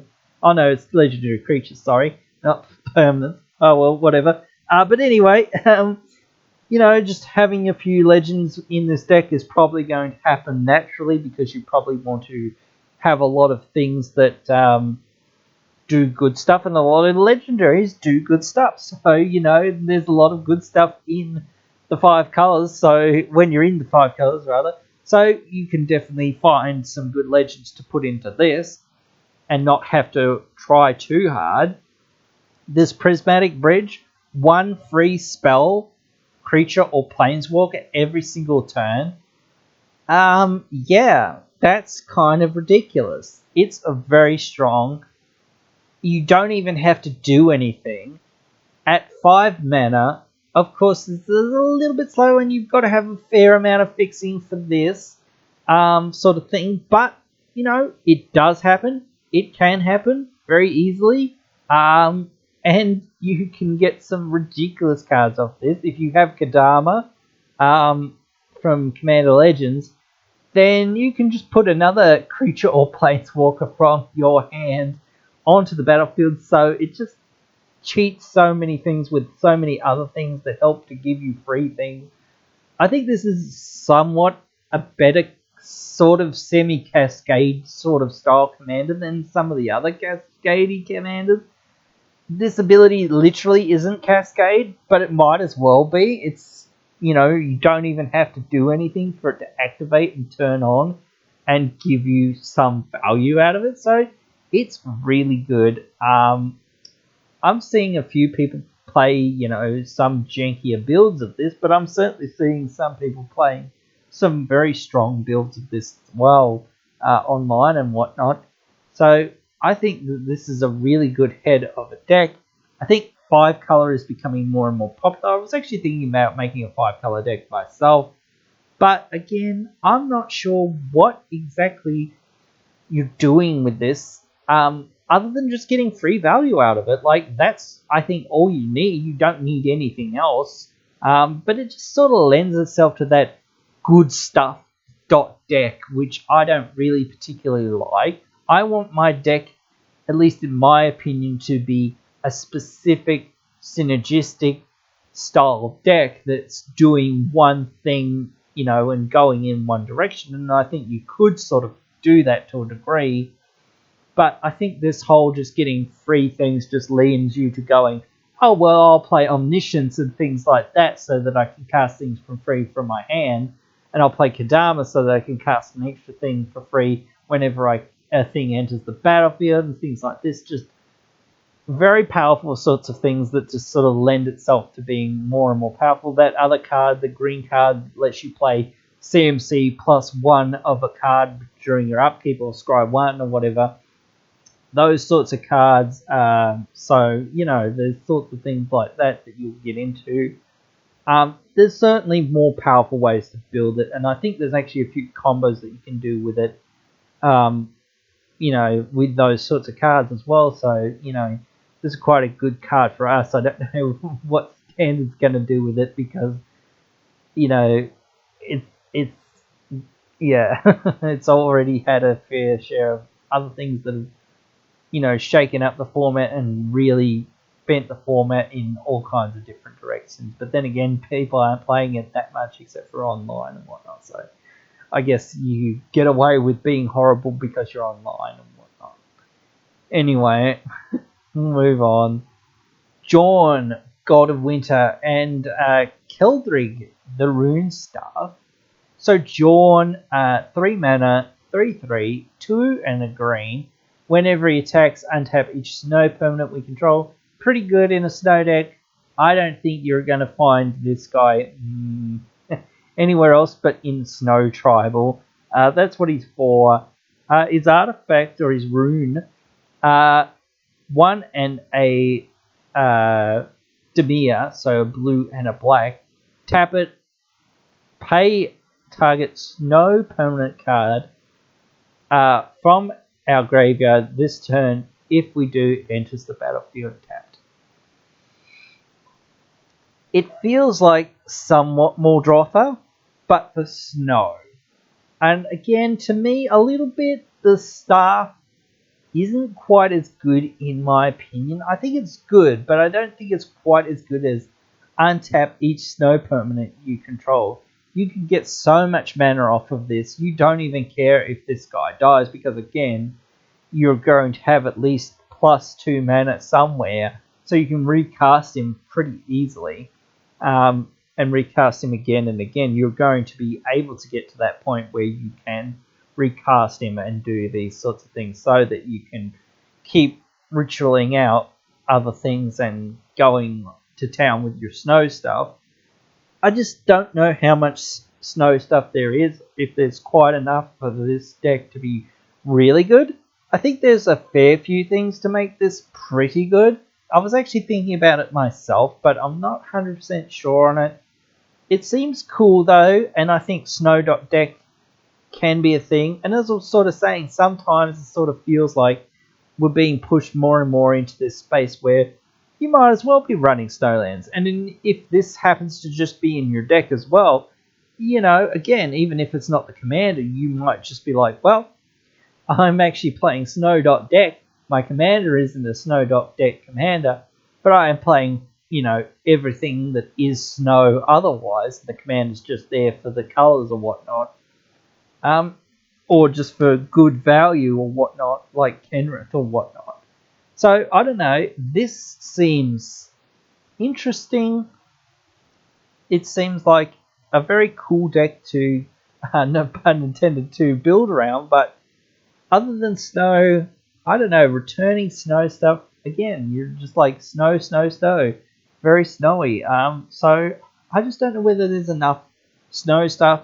I don't know how long it'll be before they print more snow stuff, but it might be a while. So, you know, I don't know if this will be a deck for a while, but maybe people will try to make it a deck, and we'll see how it goes, you know. Next is an interesting one.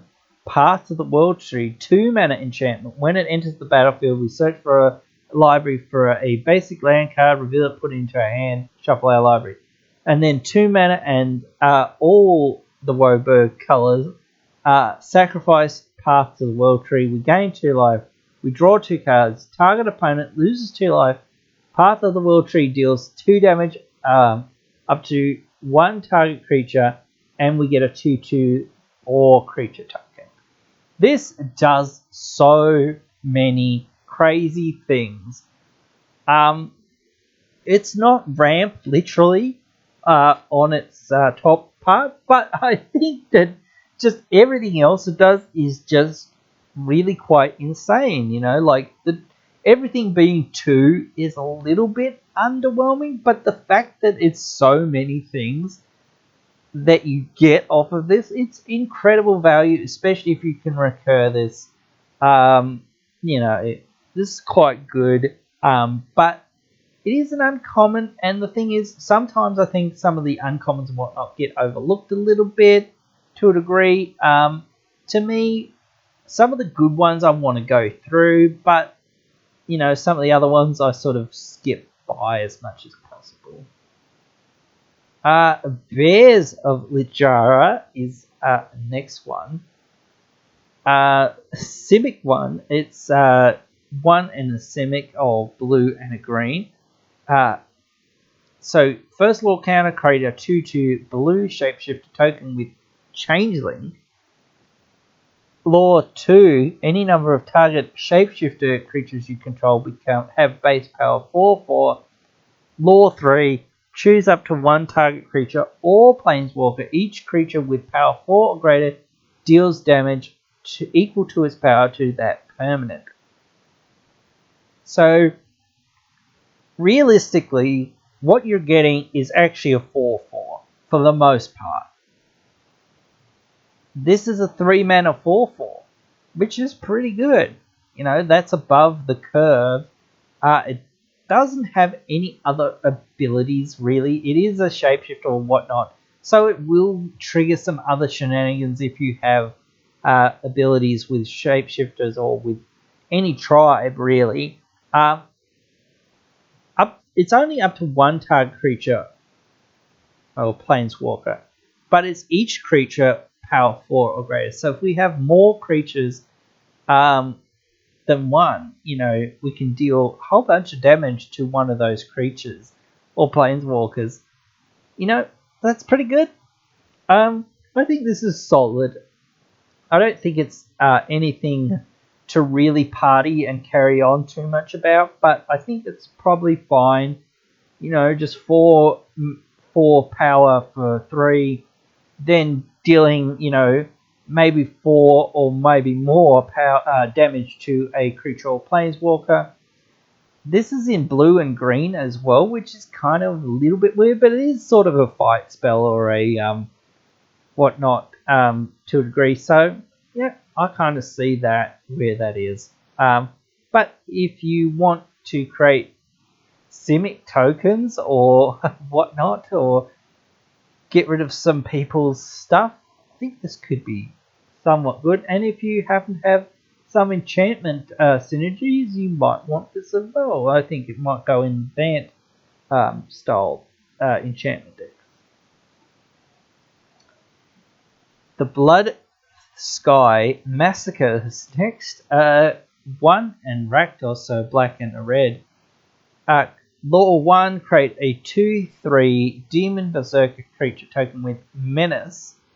Law 2, whenever a Berserker attacks this turn, you draw a card and lose a life.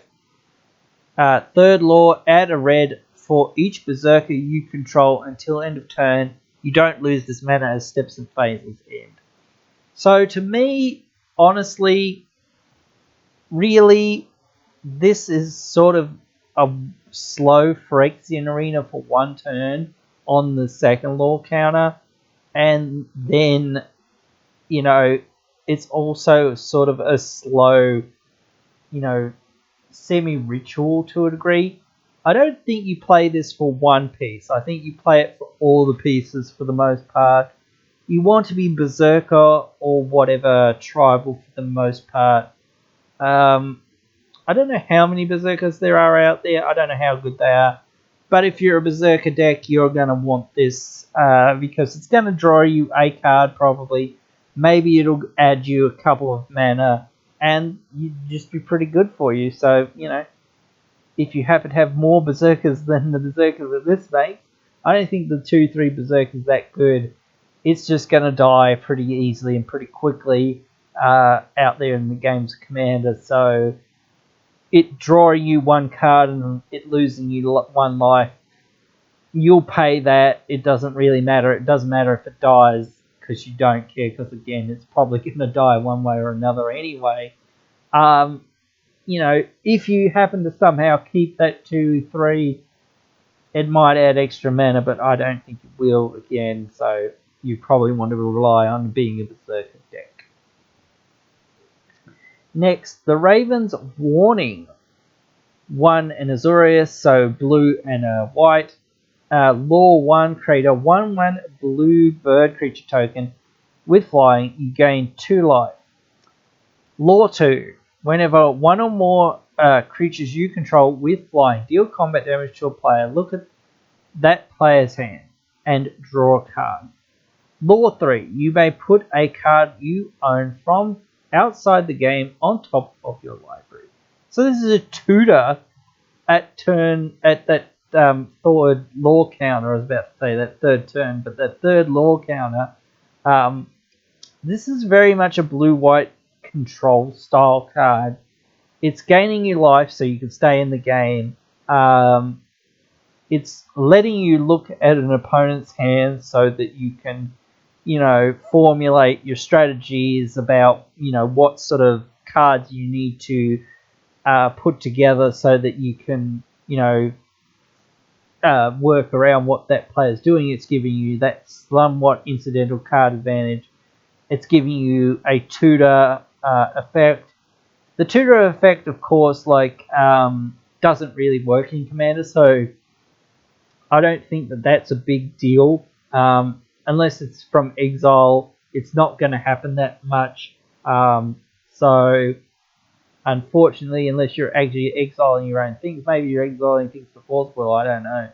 But, again, there's not much space for that ability.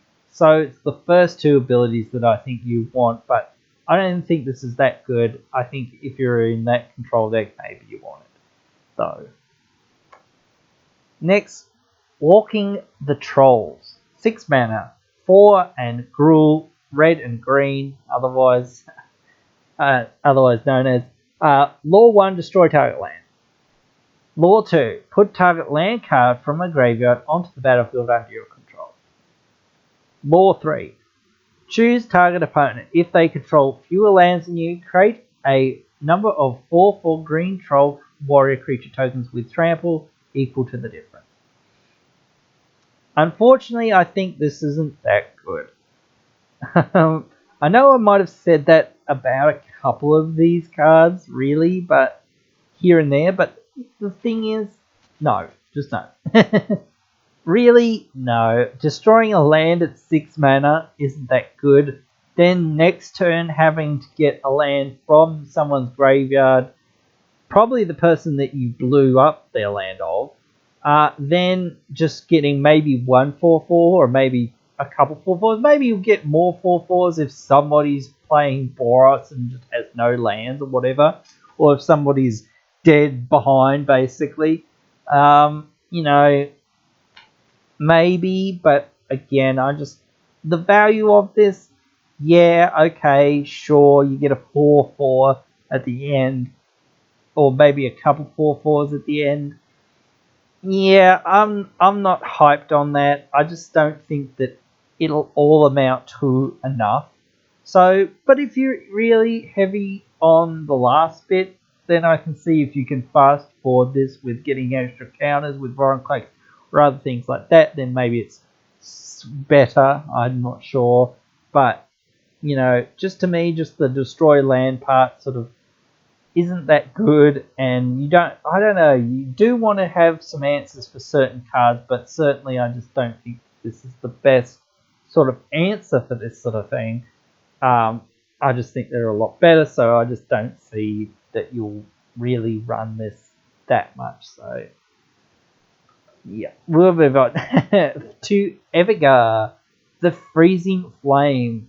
So he is 1 and is it so a blue and a red for a 3/3.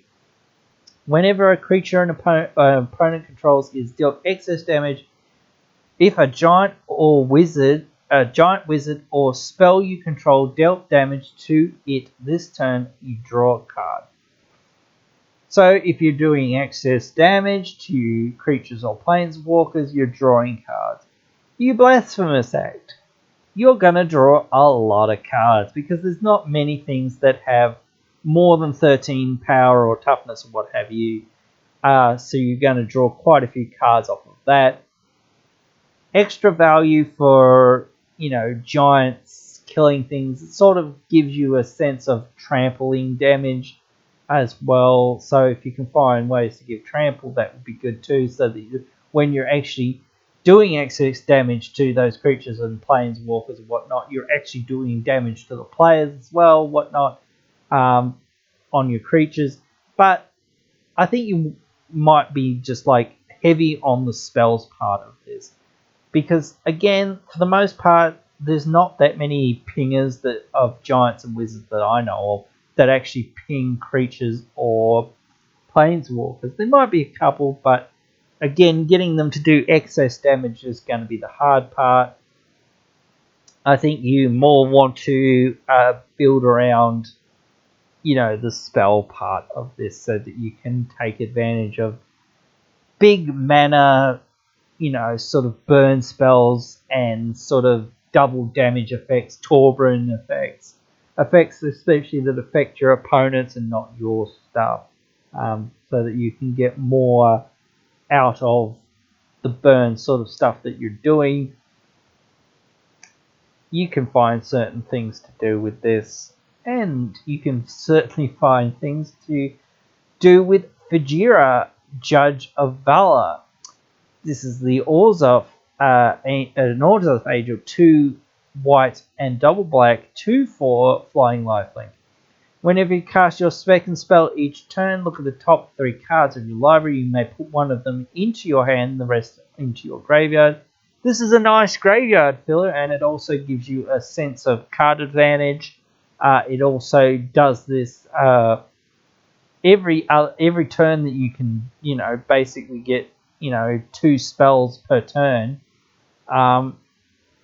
I think you want to be playing some form of graveyard sort of deck with this so that you can, sort of keep the cards that you're milling essentially into your graveyard playable as well, or at least, somewhat.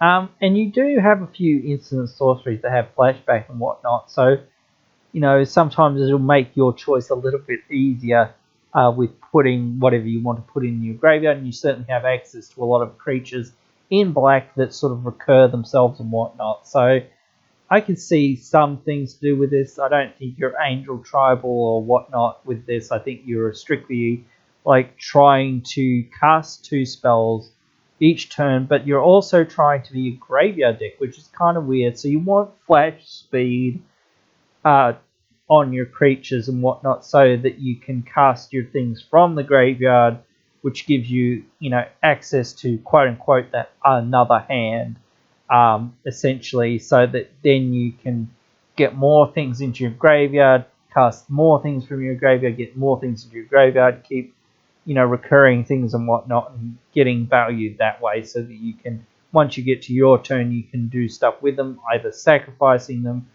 for value or whatnot, or during other players' turns you can certainly sacrifice them for value or whatnot, or just by getting, in for that chunky combat damage as I like to do, and whatnot, or just by drain life style effects and whatnot.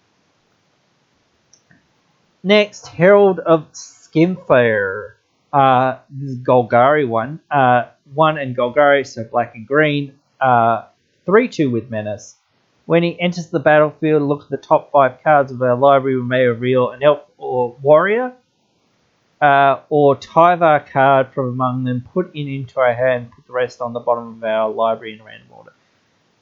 1-off card advantage, sort of card. If we can keep linking this, or if we can keep recurring this or whatnot, then it gets a little bit better. But again, I just don't think that there's much for this. This is an elf deck card specifically. You want to run it in an elf deck.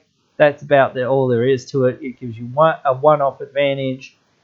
I don't think that's good enough. You want more cards that give you, incremental value every single turn or every other turn or whatnot, or whenever you do something that your deck's trying to do, whatnot. And, again, this is very elf-heavy sort of style deck, or goes in a very heavy elf style deck or warrior deck, or Triva deck. Once again, so many Trivas out there. But, I just think, again, it's not got enough to it, in my opinion. There are the cards that, are one-off cards, that draw you more cards, and that, in my opinion, is what you want. Choosing the cards, yeah, you get to choose the best thing out of the cards, but it's only one card again. So yes, in theory, this replaces itself essentially with the best card in the top 5 cards of your deck. But then again, I still think that drawing 2 or drawing 3 or drawing 4 or drawing 12 or whatever it is a lot better than just drawing the best of the top 5. I think getting more cards and then having to get to the point of having to discard them or whatnot is a better strategy for the most part. Next, Kurdur Doom Scourge. 2 and Rakdos, so black and a red. 4/3. When he enters the battlefield until our next turn, creatures our opponents control attack each combat if able and attack a player other than us if able. Whenever an attacking creature dies, each opponent loses 1 life and we gain 1 life. So this is like a very sort of goad sort of style commander. This commander is very cool in my opinion. This seems like a great deck to build, or for it goes in a lot of other decks that would be happy to have it. When you get this, you're just laughing, especially if you can continually flicker this.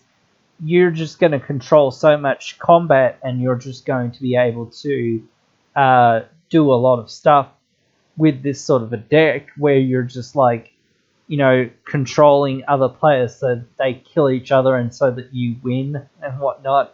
That sounds like a lot of fun to me, or at least something in that vein where you can at least put this in that sort of style of deck. That sounds fun to me, because then you just like, haha, I cannot be touched, sort of thing. But yeah, see, this certainly sees some space for this, and even in the 99 somewhere. Next, Call, the Forge Master. He's a Boros, so white and a red, for a 2/2. Whenever another non-token creature we control dies, if it was enchanted or equipped, return it to the owner's hand. Creature tokens that we control that are enchanted or equipped get +1/+1. So it's buffing up our equipped and enchanted tokens, but it's caring if our non-token creatures that are equipped or enchanted die.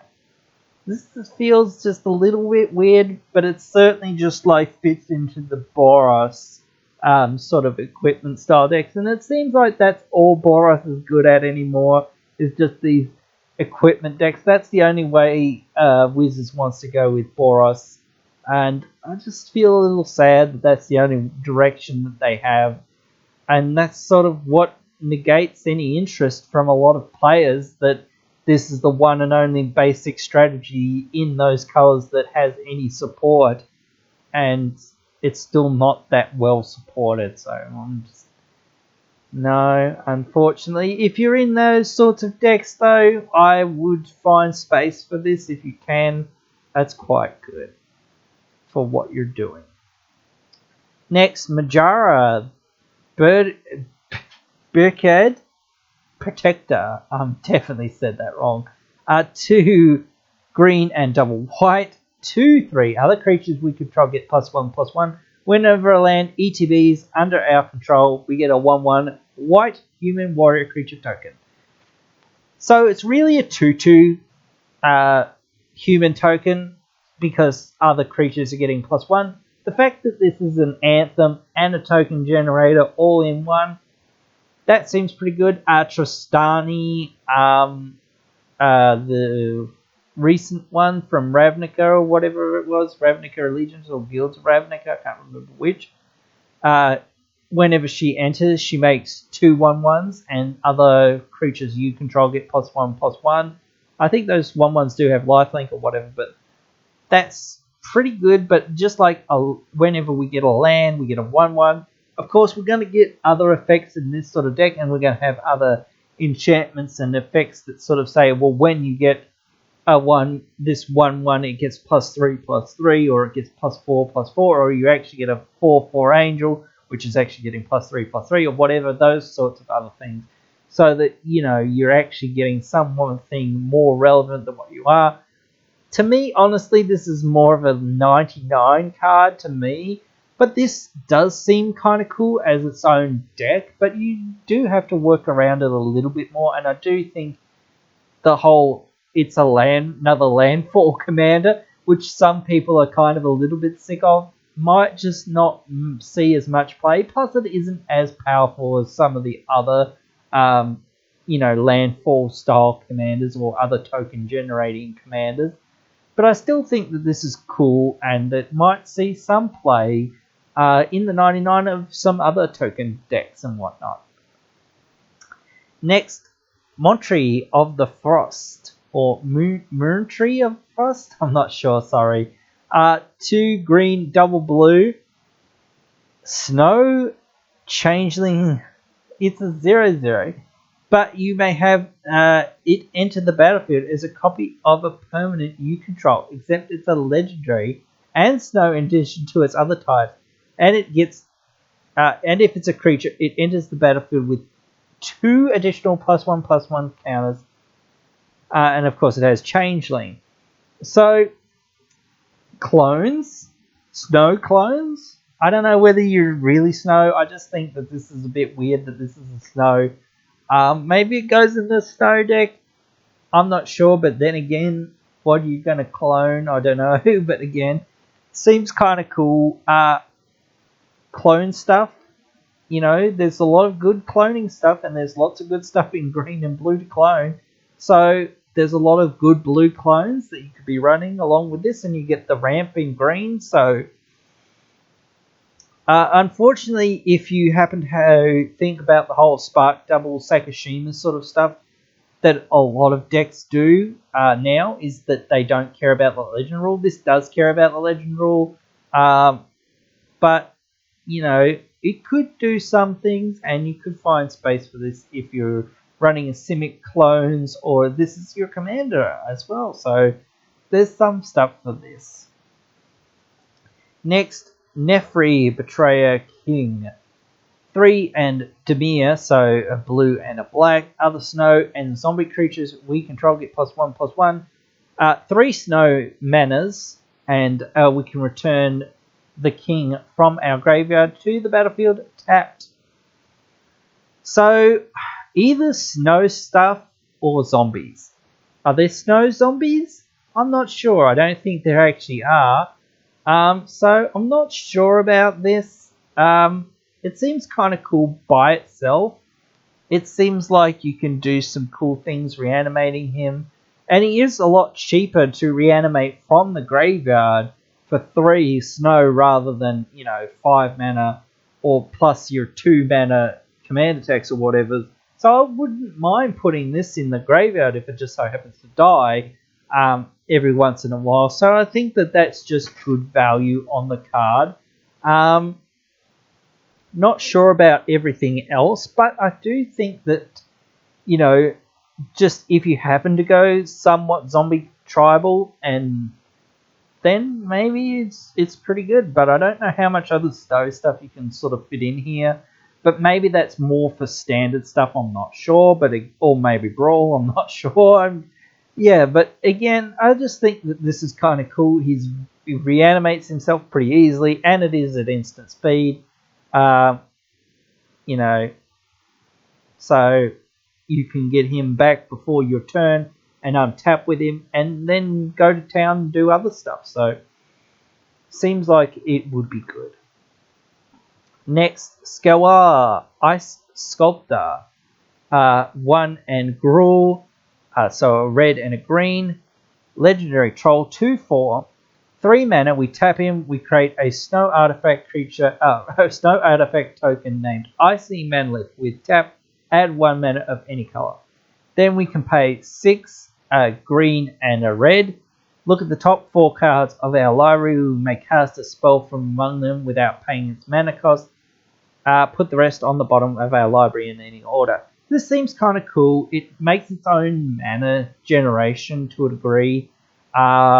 3 mana to get a Manalith isn't that good, but 3 mana to get a Manalith every turn with this ability little bit better. And if you happen to be able to create extra tokens, then that's pretty good as well, because then it's 3 mana to get 2 manaliths. So, that's a really good rate. Being able to cast a card from the top 4 cards of our library, that's alright too. In Gruul, you've probably got a fair few creatures that you want to cheat out for, for free. And this is just an extra free creature every other turn and whatnot, especially when you have a lot of mana. But then again, it is 8 mana, so it's not really for free. So you really want to be playing some huge beaters and whatnot, or some huge things, or things that are really a lot of mana to make that worth it. But otherwise, I don't think you're able to probably cast a lot of the spells in your deck, because you've probably got all these, 16, 17, 18 mana cards that you want to play in your deck. Maybe a bunch of Eldrazi, things like that. That could be the way to go. I'm not sure, but I really think you need to build around this. This is a cool build around that some people like to take the challenge to go, now how can I make this work and then actually be cost effective? So, if you want to take that challenge, you can easily take that challenge. Next is a whole bunch of uncommon sagas. I'm not going to go through many of these sagas. I was sort of skimping to a degree on the rare sagas anyway, for the most part. I don't think sagas are that great unless you can recur them. The Golgari one destroys a target non-land permanent, I think, or a target permanent on its first level counter. That's pretty good, but again, it's sorcery speed, so it's Anguished Unmaking levels, sort of level as a sorcery as well. So, but again, some of these are okay. They have some good effects, but if you're in a very specific synergy, I think if you look at the specific synergy that you're in and you can find space for it, then you might want to consider these, but I'm not too impressed by them. I think this is the last one from the set for the multicolored. Vega the Watcher. Flying Bird Spirit 2/2, so 1 a white and a blue. Whenever you cast a spell from anywhere other than your hand, draw a card. So this works well with Foretell, this works well with Flashback, this works well with Jumpstart and other cards like that. So, if you're playing that sort of style of deck, I think this can be a good card. I think this is more of a 99 card, though, to be honest. There's more powerful things that you can be doing in your command zone. But if you want to build around this cute little owl that has 3 eyes, go for it, I still think that you can build a good deck with this as your commander, but I think that you want a lot of other cards that do a lot of other things and whatnot. That's just my take on it. So first, now we're on to the commander multicolored cards with Elderling Fang Venom. So 2 and Golgari, so black and green. Attacking elves we control have Death Touch. Whenever an elf we control dies, each opponent loses 1 life and we gain 1 life. Strictly an elf card. If you're elves, you want it maybe to keep Death Touch, to keep your opponents from sort of blocking, because they're going to probably take damage, some amount of damages anyway, especially if you can recur things. This is pretty good. Next, Ethereal Valkyrie, 4 and white and blue, 4/4 flying. Whenever Ethereal Valkyrie ETBs or attacks, draw a card, then exile a card from our hand face down.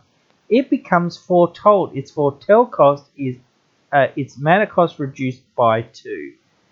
This is kind of cool. It gives you all your cards Foretell and, helps you draw extra cards. So this is kind of good. I think, again, though, you want to be a Foretell deck based around this, or you want to be able to have a lot of spells that you can foretell with this. So you don't want actually too many foretell cards to go along with this, because then you're just foretelling cards maybe for more than what they would be anyway. I don't know whether you can actually cast them from foretelling from the other foretelling ability. I'm not sure. So that's where I kind of lose my mind on figuring out whether this is good or not. I think it does work that you can actually cast them for their other foretell cost if it's cheaper, but if this ability makes it cheaper, then I think that you can cast it from that. But maybe this will go into your deck if you're a foretell deck specifically, or you want to have as many foretell cards as possible. Next, the pathway lands. There's 4 of them. There's one for Simic, one for Rakdos, one for Golgari, and one for blue and white Azorius. So if you're in those colors, if you're a 2-color deck, if you're on a budget, if you're coming from standard play, I think these are all right. I don't think they're the greatest. I thought these were better before, but after playing with them for a little while, I found that the fact that you're stuck with the one side for the most part after you've played it isn't as good as what it could be if you had access to both the colors. But again, if you're in that 2-color deck and you just need that extra fixing and you only need it for that short period of time on the first couple of turns when you haven't drawn your swamp, or you haven't drawn your forest, or you haven't drawn your island, or whatever it is, and you just happen to need it and you happen to have this, then I think they're all right. I don't think that you would run these in any more than 2-color decks, maybe 3-color decks if this is all you have. They do come in untapped, so that is good. But again, you've only got access really to that 1 color once you've played it. So I just don't like them for that reason. Faithless Haven. Taps for 1 colorless. This is a snowland. 3 mana. Faithless Haven becomes a 4/3 creature with vigilance, and all creature types until end of turn is still land. If you're like in the snow deck, maybe, because again, you're going to have enough snow mana to actually activate this on a regular basis, or if you just happen to be running a whole bunch of snowland, you can activate this on the regular. I don't know how good this as a 4/3 is, but if you're just at the end of the game or you just need to close out things, I think it can be good. But it is sort of Mutavault levels to a degree as well, so you know that is good. I think it's more for standard stroke modern stroke other sorts of more competitive play, but it can find some space somewhere, I'm pretty sure. Next, the World Tree, which apparently there's about 50 of, because it's not legendary, which is so weird to everyone in the world except for WotC apparently. The World Tree ETBs taps. It taps for a green. As long as we control 6 or more lands, lands we control have tapped for any mana of banner of any color. And then we can play double Woburg or Progenitus banner to sacrifice the World Tree, search our library for any number of god cards, put them into the battlefield, then shuffle our library. So I think with this card you want to be like using at least one of the other abilities. You want to care about having lands you control tap for any color, at least. And I think that's a really good free roll in Commander. I mean, I would take this over Chromatic Lantern in a way, because it's less likely to die and it's much more of a free roll. Yes, you've got to get to 6 lands, but that's pretty easy for the most part. And you've got access to green again in a lot of these 5-color decks, so you've got access to good fixing and ramp anyway, so I don't really think that you need things like Chromatic Lantern. I don't think you absolutely need cards like this, but it does make it your life a little bit easier. And if you're on the other side of wanting to care about gods, then you want to be running as many gods as possible, because, or at least enough gods so that you can combo kill people with Perfrost, because otherwise it's not really worth it. to tutor up all the gods. There's no point in doing that and then going, oh cool, I pass, I guess. Like, I guess, but it is an instant speed, so yeah, I don't know about this, but again, I've seen someone build a deck with this. This is quite good, but again, I still think that there might be a few decks that want it for the first part, but I don't know how many other decks want it for both parts. But I certainly think that there are a few, but I think you need to weigh it up. If you only have one or two gods in your deck, I don't think the last part is that relevant.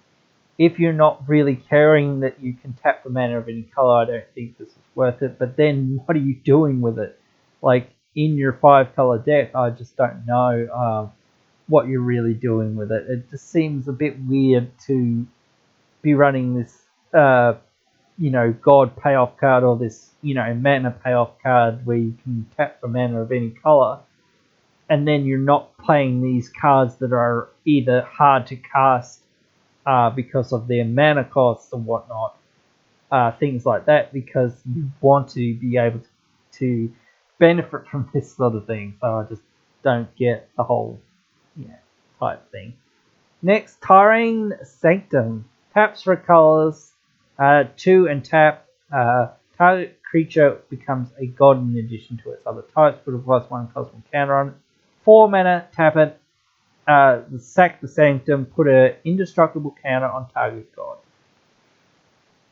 Makes a few things gods, maybe makes one thing a god, puts a +1 +1 counter on it, and you can keep activating that ability to make something a god, even if it's already a god, to put more counters on it. So just 2 mana to put +1 +1 counter on it, and 3 mana really.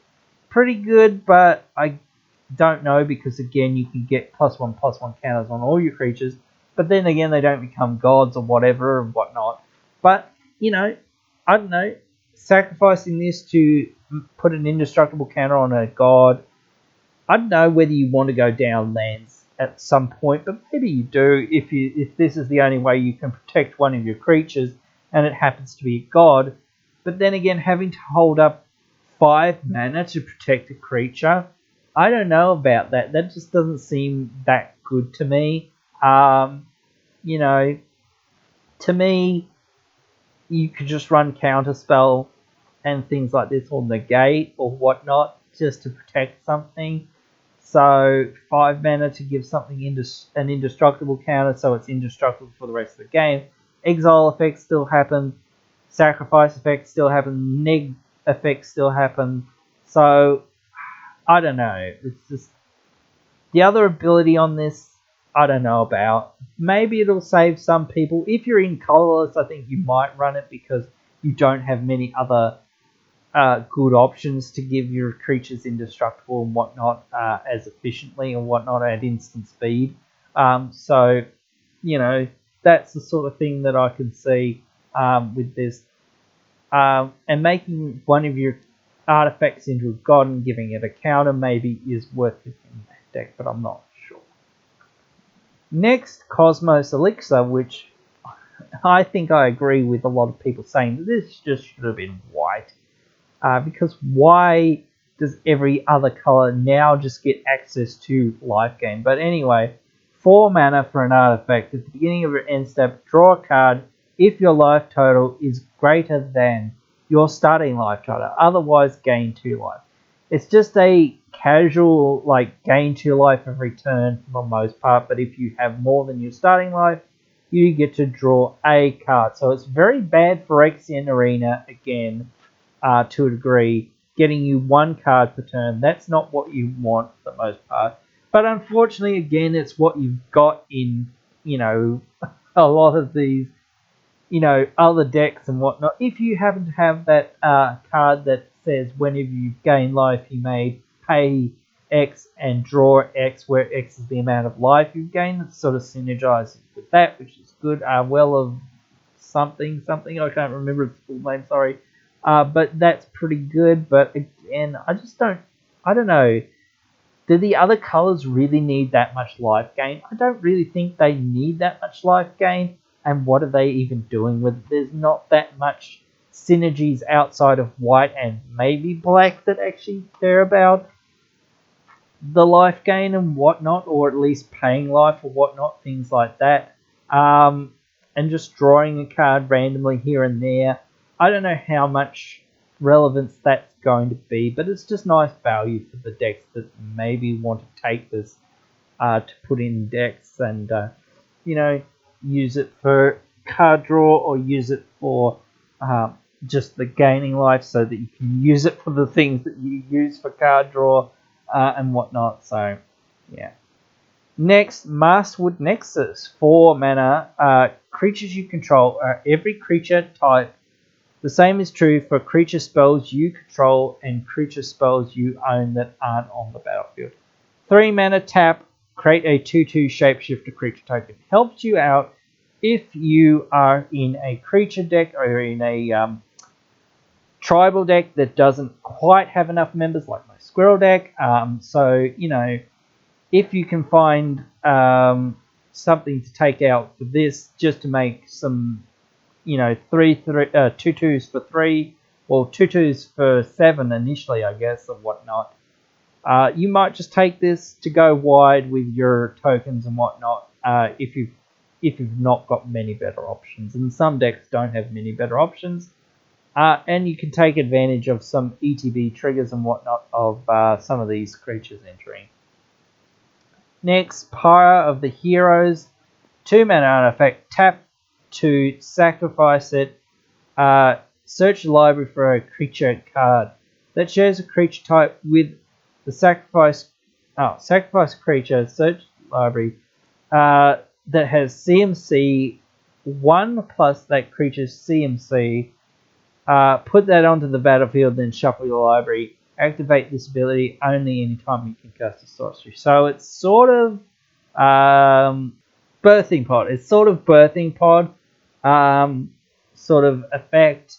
If you're gonna go up the chain, birthing pod a bunch of your stuff, do the birthing pod combos and whatnot. This is another way to do it, and it's in colourless, so it can go in any deck. Next is the uncommon sack lands. A lot of these do something when you sack them. They all come into play tap. They all tap for 1 mana of each of the colours. So there's 2 for each colour. 2 red, 2 green, 2 black, 2 blue, 2 white. And they all do something different with the other colour pair that they're paired with. Some of them are okay. I think the Boros one, tutoring and in artifact or enchantment's quite good. Some of them are okay, again, as I say, but if you look through these when you open your piles and you find something that synergizes with what you're doing and you really want to do that, then you can toss it in as one of your extra utility lands. I think it won't hurt you at all if you can find space for it. But it does, remember that it only does tap for 1 mana and it does come in tapped. Next, Ruin Crown, 3 mana equipment. When it enters the battlefield, we search our library and or graveyard for a rune card, put it into the battlefield, attached to Ruin Crown. If we search our library this way, we shuffle it. The equipped creature gets +1/+1, and we equip for 2. So if we can get a bunch of runes on this card, it gives a whole bunch of other abilities. It doesn't give any more buffs, as in power and toughness or whatnot, but just the fact that it gives it trample, death touch. Oh, I think the trample one actually gives power and toughness, except for that one. None of them actually give a power boost or whatnot. But the other ones just give death touch, lifelink, first strike, I think, or some other abilities. Keyword abilities, some of those are pretty good. Again, I think in the right deck, if you really want this, you want it.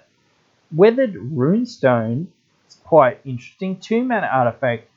Non-land permanent cards in graveyards and libraries can't enter the battlefield. Players can't cast spells from graveyards or libraries. Good against those decks that are playing spells from graveyards or libraries. If you want this sort of effect, you know you want it. and where you want it. You want to stop those goalless decks from doing what they're doing, or at least slowing them down a little bit till they deal with this.